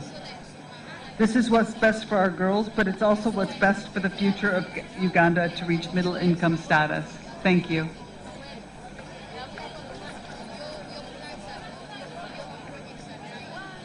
Thank you very much.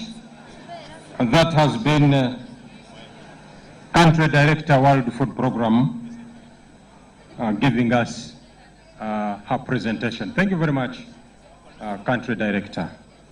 Ladies and gentlemen, we want to push and finish a little bit early, but allow me inform you, our guest of honor, we have a rice milling machine which makes a lot of noise, and the noise is like a bomb.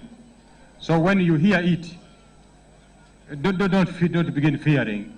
No. They are going to demonstrate. So it's a rice milling machine which virtually makes some noise in form of a bomb. And when you hear that, don't get scared. Kao Bulisa, Mr. Magambo Samuel, you're most welcome, sir. We recognize your presence here.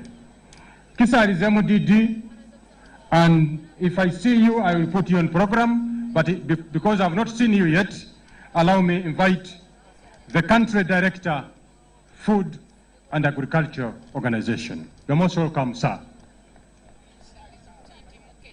Want to push and ensure that we are not caught up by rain. You're most welcome, FAO Country Director.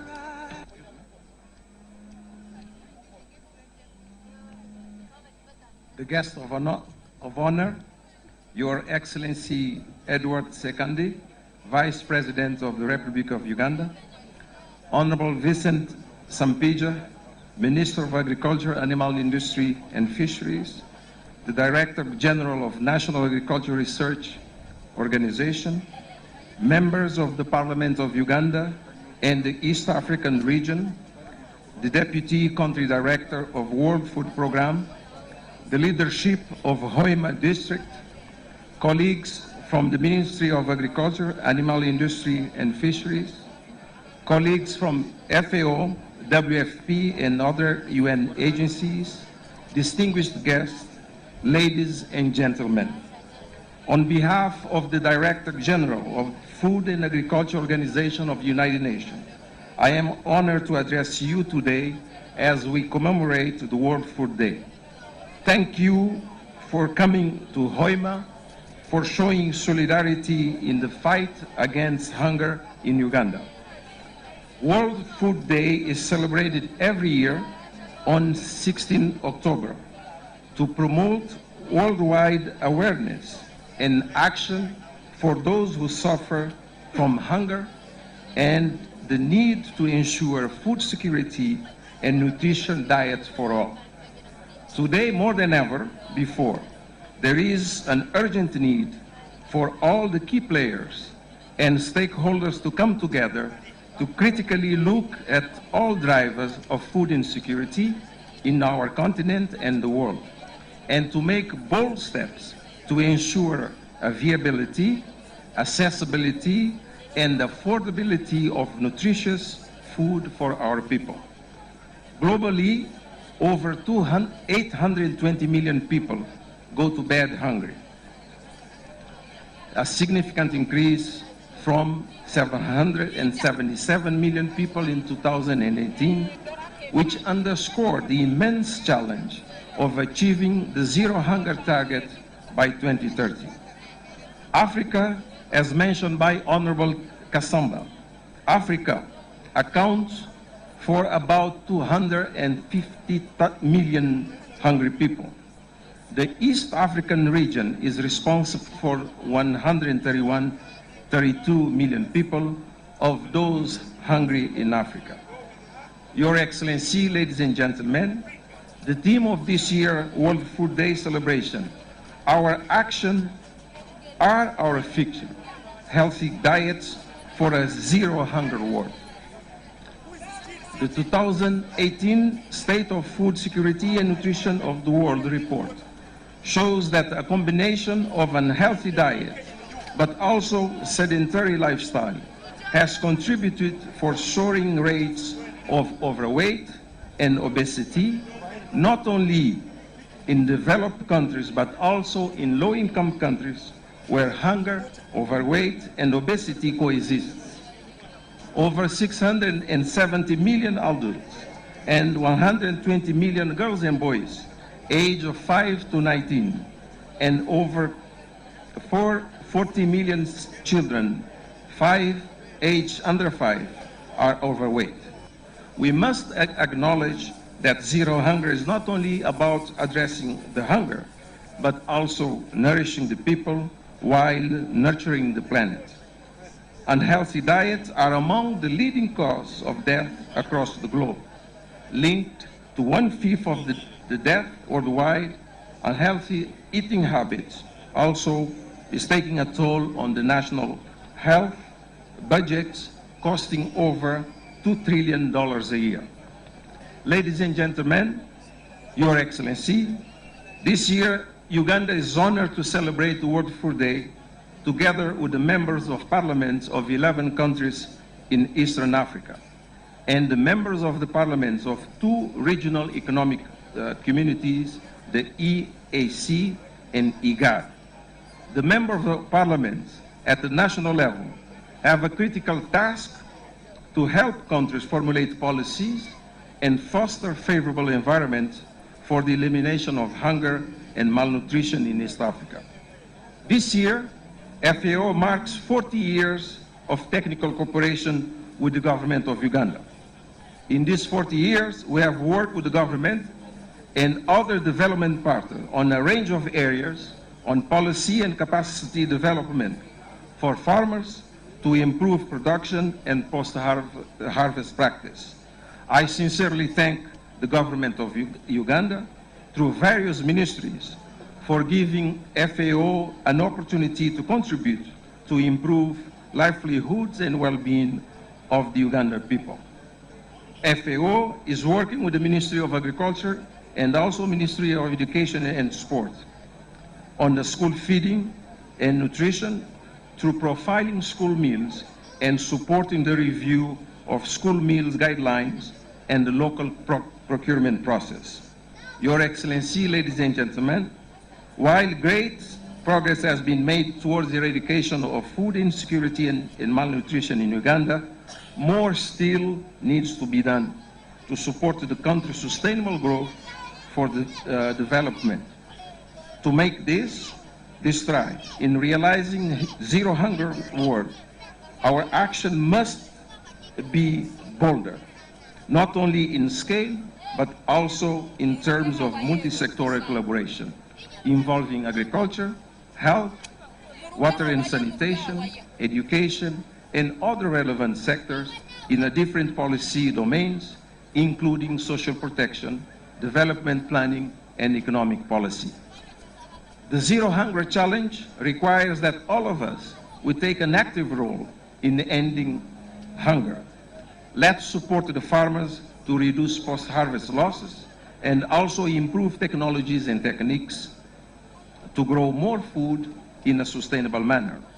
The private sector should foster the transfer of technology to continue to develop and provide affordable, nutritious foods choice for the consumer. Governments needs to design nutrition-sensitive policies and programs in line with the national dietary guidelines and adopt agri-led approaches to protect biodiversity. As I conclude, allow me to express my sincere gratitude to the government of Uganda for committing to ending hunger by 2030 and for the 4 decades of collaboration with FAO.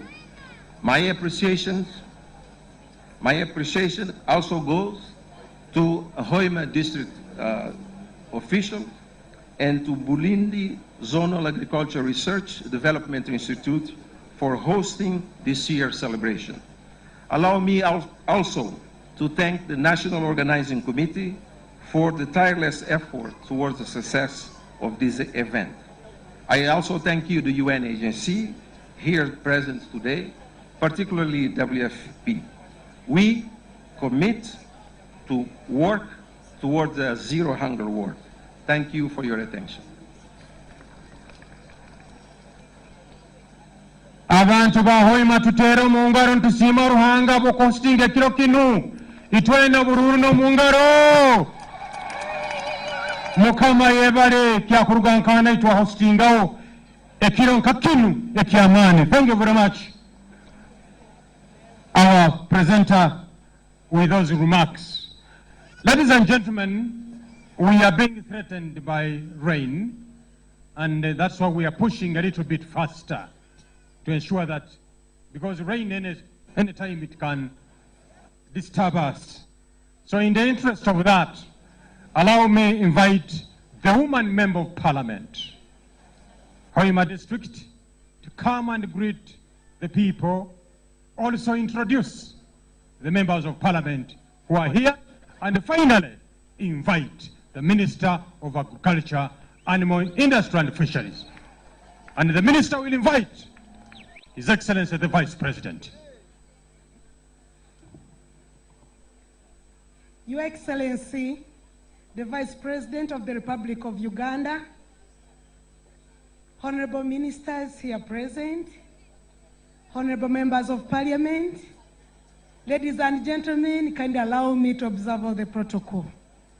Abari kugonzebwa enganjani zange kandi abantu ba Hoima nintwara omugisa gunu kandi okubasaba ngu munyetanizo inywena tutangire Vice President weihanga kwijano waitu Bulindi kandi kyabigambire. Your Excellency, we thank you for sparing time to be with us today, because we know that Hoima is a historical food basket of this nation. And its history can be tracked back to the times of Omukama Kabalega the Great, because he had best agricultural practices that ensured the people of Bunyoro don't get hungry. Actually, we used to feed the entire nation and the rest of the neighboring nations. Abari kugonzebwa nitukimanya kimungu nyewe omulimo gumpaire gubaire gutaite muno, especially to introduce my fellow members of parliament. And I would request that when I read you come here, you not say a word, but at least you wave to the people of Hoima and the people of Bunyoro and the people of this nation. Atenyi Honorable Lawrence Bategeka, our own Hanu. Hoima, Muterengaro, webale kujatenyi. Honorable Mukitale Adieri, our Hanu, Bulisa. We have Honorable Mbwatakama. Honorable Mbwatakama, people see you on TV here, but please stand up for recognition. Mbwatakama, where is he? Agezreira yukire akabahanu ombuir akarwa kahoire kali. Kionka mtu amsingire yayiruka yagaruka ya Uganda. Honorable Sekikali Joel. Honorable Kyamanji Nakato. Honorable Mumuza David, I think Abandi Nukobali. Honorable Minister of Agriculture, we are sincerely very grateful for accepting to host this occasion here. This occasion is so historical, and we please request you always come here, because all the eyes, the internal economy is here in Hoima. So when you bring such occasions here, we are entirely very grateful and shall always be grateful forever. Honorable Muhaire Daniel, Bayreta Cruzero, Bayrole Hali Wakiro Wambro, Nyamanyo Genzir. Honorable Minister for Agriculture. As you see, we have very many women groups around. Your Excellency, we know that food security, especially here in Bunyoro, is a women thing. Itu abakazi bwaba bataine ebyokulya amaka abakazi nitututinanizibwa ninsaba abakazi abakali ali nywena mwemere owekitinisa president vice president abarole kandi amanyangu we are there in the fight against hunger. Abakazi abahoima abanyakuli hano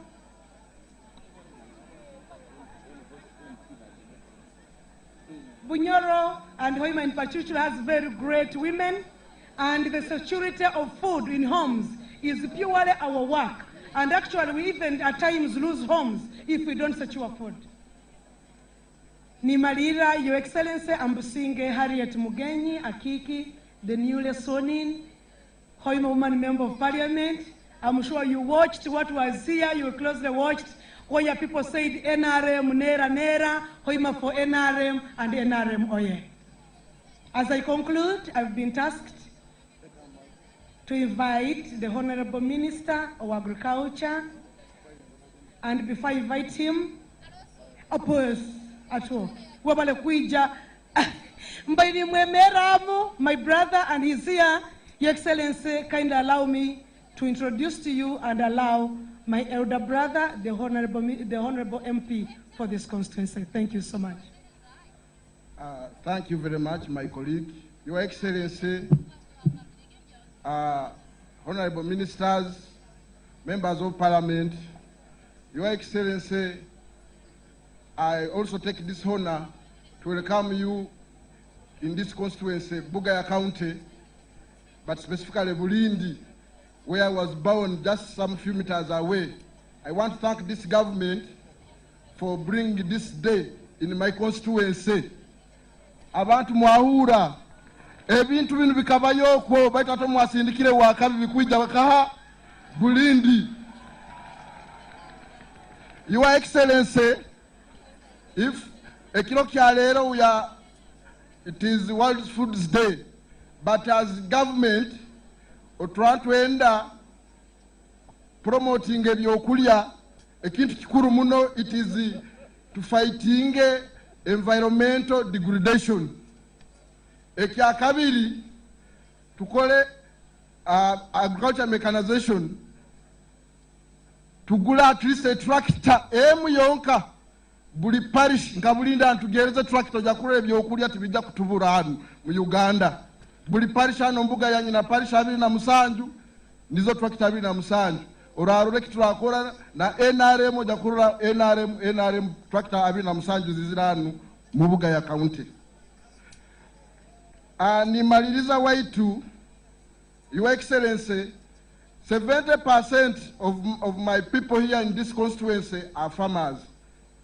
Over 70%, actually like 90, but they deal in tobacco.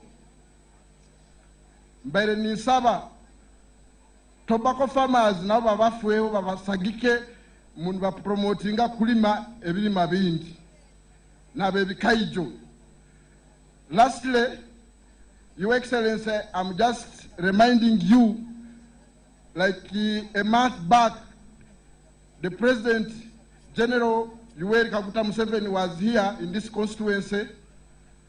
Kandi aroha balimi bayinga betaba batasasurwe. Ya promising that in 2 weeks, these farmers, they will be paid. But now it is a month. It is a kind reminder, Your Excellency, please. Abokuba abatu babugaya balimetaba nibagula ebyokulya. So if you are to try to baza ebyokulya, sasula abalimi bana akasente kabo. So nebigambe ebyo, I want also to give a small opportunity to our chairperson, Bunyoro Parliamentary Caucus, at least just one word in 1 minute. Abanyabulindi abankulize ninsoma Satito 1980 to 83 nkwenda tutangire owekitinisa Vice President Muterere Mungaro. Musibite banyabulindi ebabugungu babaramukize kandi nyowe vice president ogo akampa mukyara abayise nyowe a parliament mweta tata mumuterere mu ngaro nyendeze okusiima gavumenti habwokutuha emihanda nka Bunyoro Parliamentary Caucus. We thank government for the infrastructure which is being done here. We want to thank government for the airport, and I want to link this World Food Celebration with the need for agro value addition ntusobora okusupportinga okufeedinga the Great Lakes region, but also most important okutunga exports eziragenda mu Hoima International Airport. Nkusaba abantu ba Bunyoro tukose mugisa gunu. We have the roads, the airport will be ready next year. What do we take back with export, and also nemihande enu to take back exports by road to Mombasa? It's a very big opportunity for us as Bunyoro Parliamentary Caucus. We really appreciate. We don't take it for granted. But also on behalf of Bunyoro Parliamentary Caucus, nyendeze kusima abantu ba Bunyoro for confirming no turaba twine ebizibu mu Bunyoro. Baby face is the latest test nti Bunyoro tukyale basupporta ba NRM tweterere mu ngaro. And I want to only remind that we have been having requests. We thank for the zonal agriculture machinery in Masindi, but now I want to agree with the Mayor Hoima, the point Bunyoro Parliamentary Caucus raised in 2008, which was requesting the Bunyoro Science and Technology University, and Bulindi is supposed to host agriculture and related studies. I want to request that that point is taken seriously. Ebimu habiyabeni biremesa karuru ekia university kikaba mutunuko ba Bulindi tunuko ba kiabigambire tunuko ba kibingo kiaburaro abarwaine nkaba satito abana 40 bagenda mu Kisaka in 1981-82 ati ebintu nkabini bizire NRM tunakucelebrating na Bulindi netunga faculty ya agriculture and engineering mu university mutyo muno ukitinisa muterere mu ngaro kandi tubatangira mwebale kwiji mutyo muno.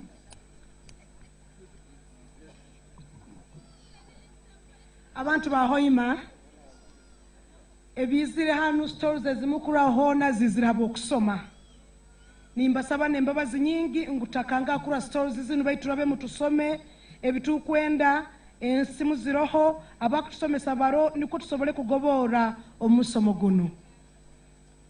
Members here, a fight against hunger is a worthwhile fight. So I thank all of you who have joined the struggle to make sure that Uganda is hunger-free. With that, I take the honor to invite the Honorable Minister for Agriculture, Animal Industry and Fisheries, Honorable Vincent Sempija, to address the gathering. Thank you so much.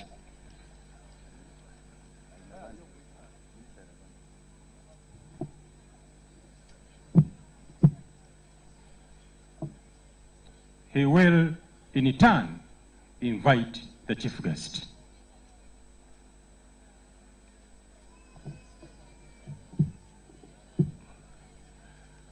Your Excellency, the Vice President of the Republic of Uganda,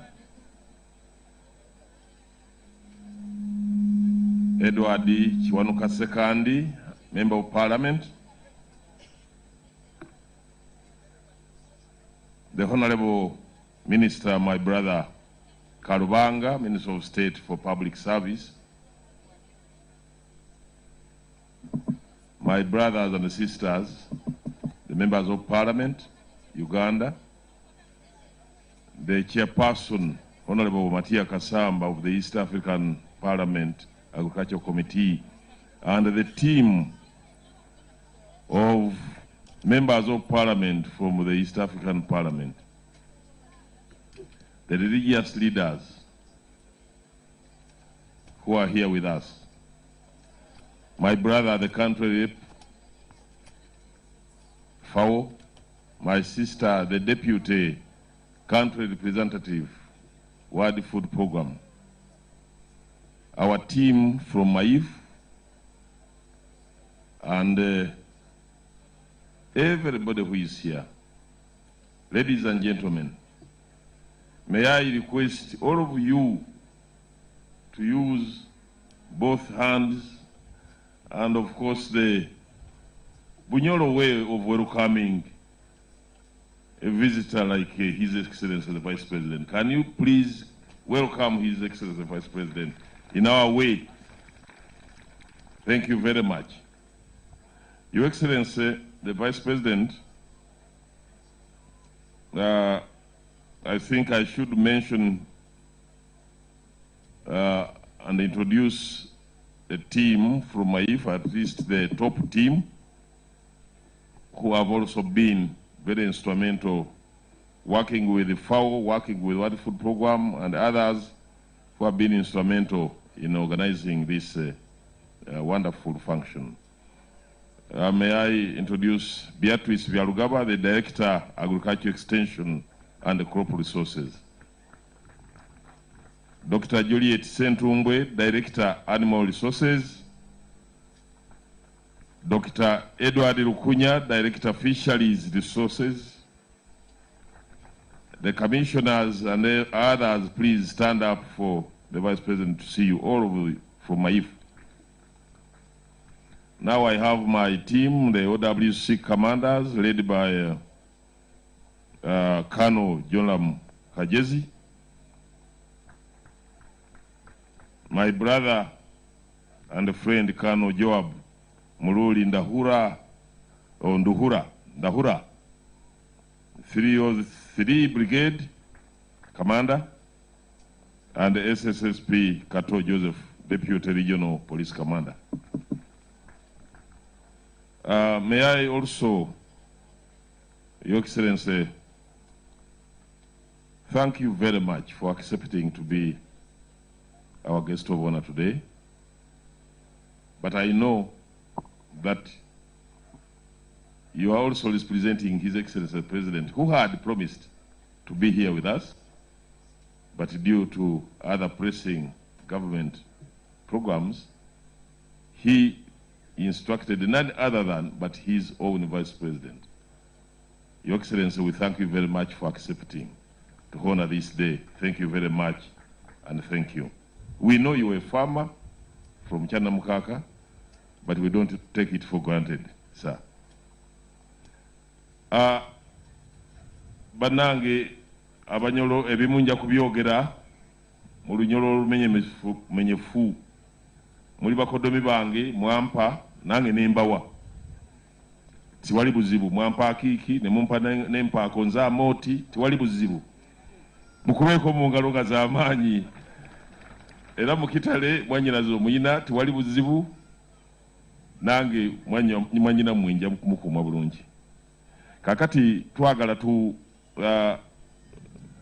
tulekere omukulu ayogere kubanga twetaaga obubaka omukulu obubaka bwagenda okuwa bujja kuba bwa president kubanga president yali amaze okukkiriza nti ajja kuba wano era n'awandiika obubaka ate yabumuwadde nolwekyo tujja kusaasira vice president obubwe ndoza ayinza obuleka ngeri gyetisse omugugu ogw'omukama waffe president.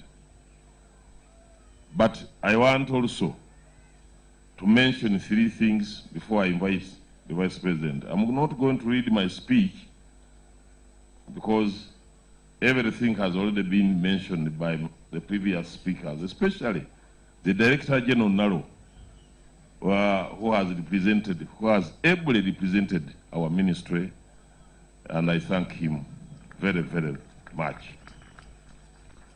But I want to say that, Your Excellency,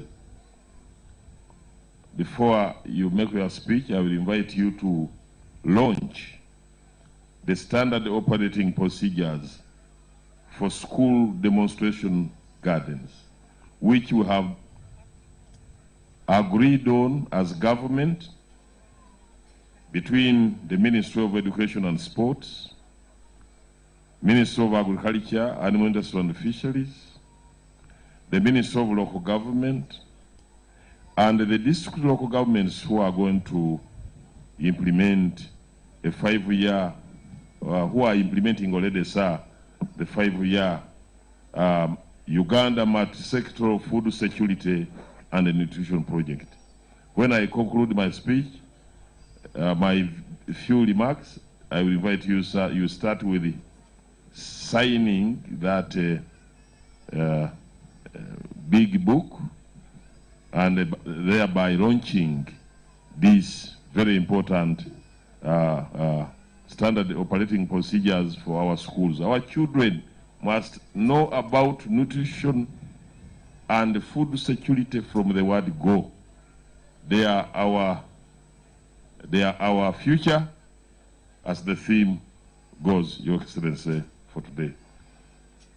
Allow me, Your Excellency, to inform you again, sir, that the purpose of these standard operating procedures is to provide a national tool guide to all schools in establishing and maintaining school demonstration gardens. The information in these standard operating procedures, along with accompanying literature that has been developed to support its use, will facilitate the setting up of standards in nutrition-sensitive areas, and we have to get nutrition-sensitive school gardens countrywide, Your Excellency. So this will promote practical learning to the school-going children, demonstrate different technologies of growing micronutrient-rich crops, and demonstrate to school-going children and communities surrounding the schools how to have round production and diverse food products for improved household nutrition and healthy living. Your Excellency, I want to assure the chairman of this district and the members of parliament and the religious leaders that government is taking as a priority through our ministry the following. One is mechanization of agriculture. And government has chosen Hoima to be the center for the regional heavy earth-moving equipment mechanization for agriculture equipment. The center is here. We have started with 23 tractors, these plowing tractors for Bunyoro region. We are coming. It's just the beginning.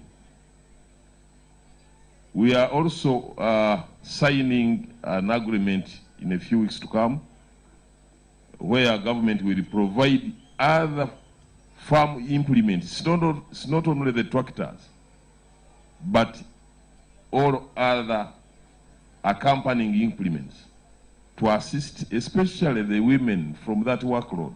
Honorable MP, you have mentioned this. Government has already considered this.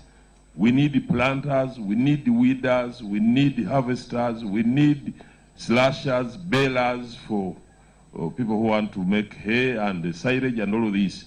Government is going to kickstart, because we need the private sector to come in. But for the time being, government is going to create this momentum so that our farmers start changing their mindset to mechanize agriculture. And we have to move from subsistence agriculture to commercial agriculture for everybody, for every farmer in this country. For Bunyoro sub-region, Your Excellency, Honorable Mukitale has mentioned it.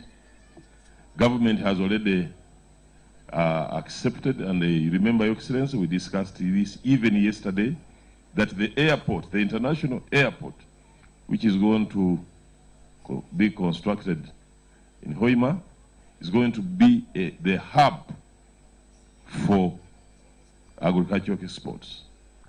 And we are planning accordingly to make sure that every farmer, we are going to register all farmers who are going to participate in the various enterprises which target the export market.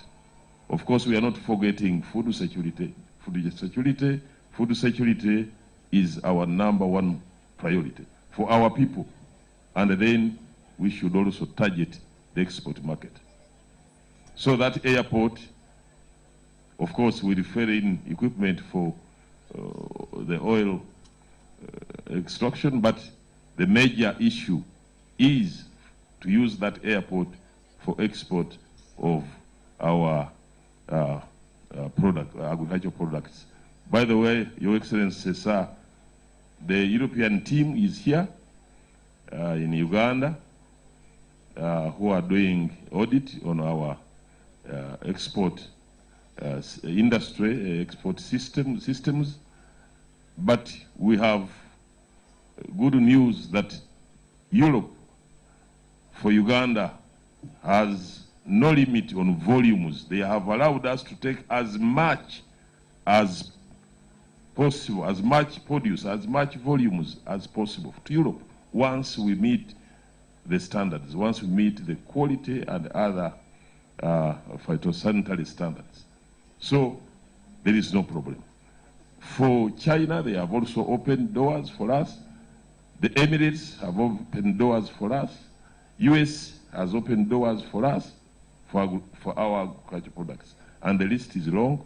So we are going to register farmers to start training them, especially using this ZAD here, to make sure that the Bunyoro area is targets exports, which doors have already been opened for us. So, Your Excellency, those messages are very important, I thought, for this community here. We are also going to introduce a new system. Your Excellency, you know that your government, sir, has already re-established a single spine extension system. And the Bunyoro area, we have recruited extensionists, the extension staff for every district and the sub-counties. And we have even facilitated them with vehicles and motorcycles. And we are adding to the fleet in the near future. So, Your Excellency, we have also provided facilitation to all extension, including allowances and fuel. So, chairpersons of districts and chairpersons of sub-counties and the cows, please, there is no reason this time why the farmer is not, why the extension staff is not in contact with the farmer. Every farmer must be reached. We have also, sir, we are introducing another new, very important category of extensions. These are nucleus farmers at every parish and model farmers at every village. So through peer education, all farmers will be reached and even organized around the model farmers and around the nucleus farmers. Your Excellency, with those few remarks, allow me, you have heard everything. You have heard our achievements through research, through extension, through the animal industry. We have, and through what you have done, you have seen when you are visiting our stores. Your Excellency, we are moving, and we want to assure Ugandans and everybody who is here that Uganda will be food secure, and we are leading to zero hunger. Nobody should really doubt this. Fortunately for Bunyoro area, the chairman has mentioned here, there is no hunger. So if it is not here in Bunyoro, certainly all the areas will be served in the same way.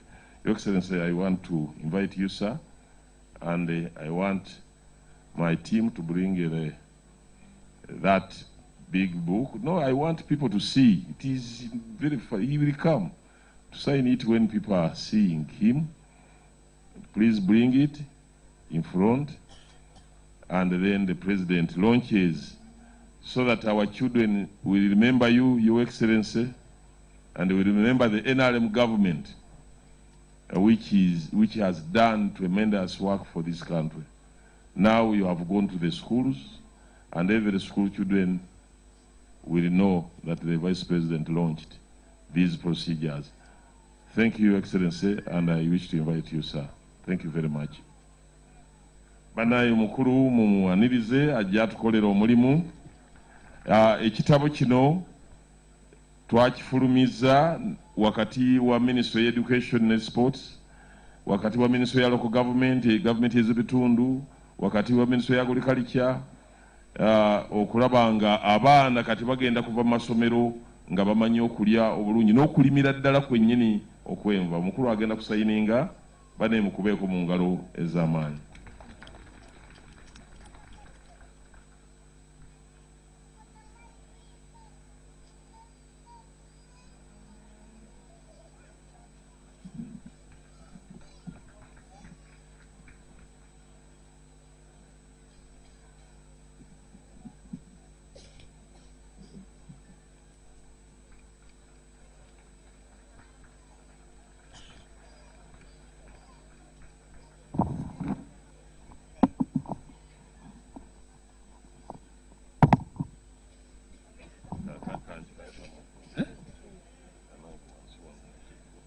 Now, our schools, our children's schools, are be guided by what I have signed today on 16th October 2019. Thank you very much. That means the team that developed these things, the book that you have given me, the Commissioner Nutrition, Project Coordinator, Commissioner for Production. Thank you very much.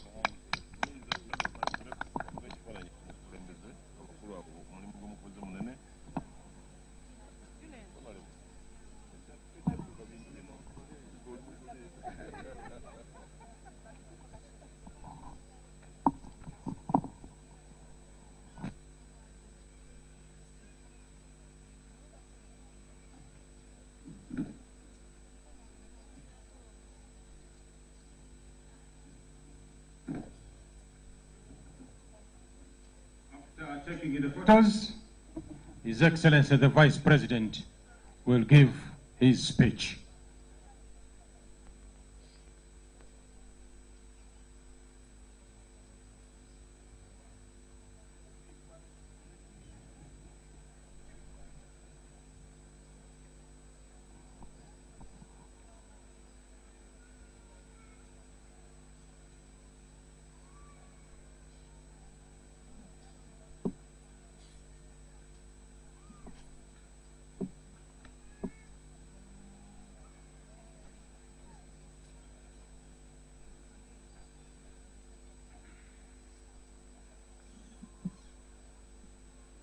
All our honorable leaders, ladies and gentlemen, all our children, all our friends who are here, it is my greatest pleasure to address you on this very, very important occasion that is aimed at stopping starvation to us. As you've heard, I'm here as a chief guest, but at the same time, I'm here to represent my president, the president of Uganda, Yoweri Kaguta Museveni, who was supposed to be here as a chief guest. But because of his involvement in solving problems not only in Uganda, East Africa, Africa, but the entire world, he found himself unable to attend this particular function and assigned me to represent him and passed to me the statement for the occasion which I should present to you.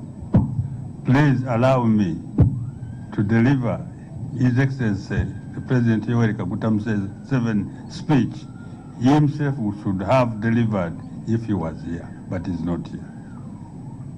And the statement runs,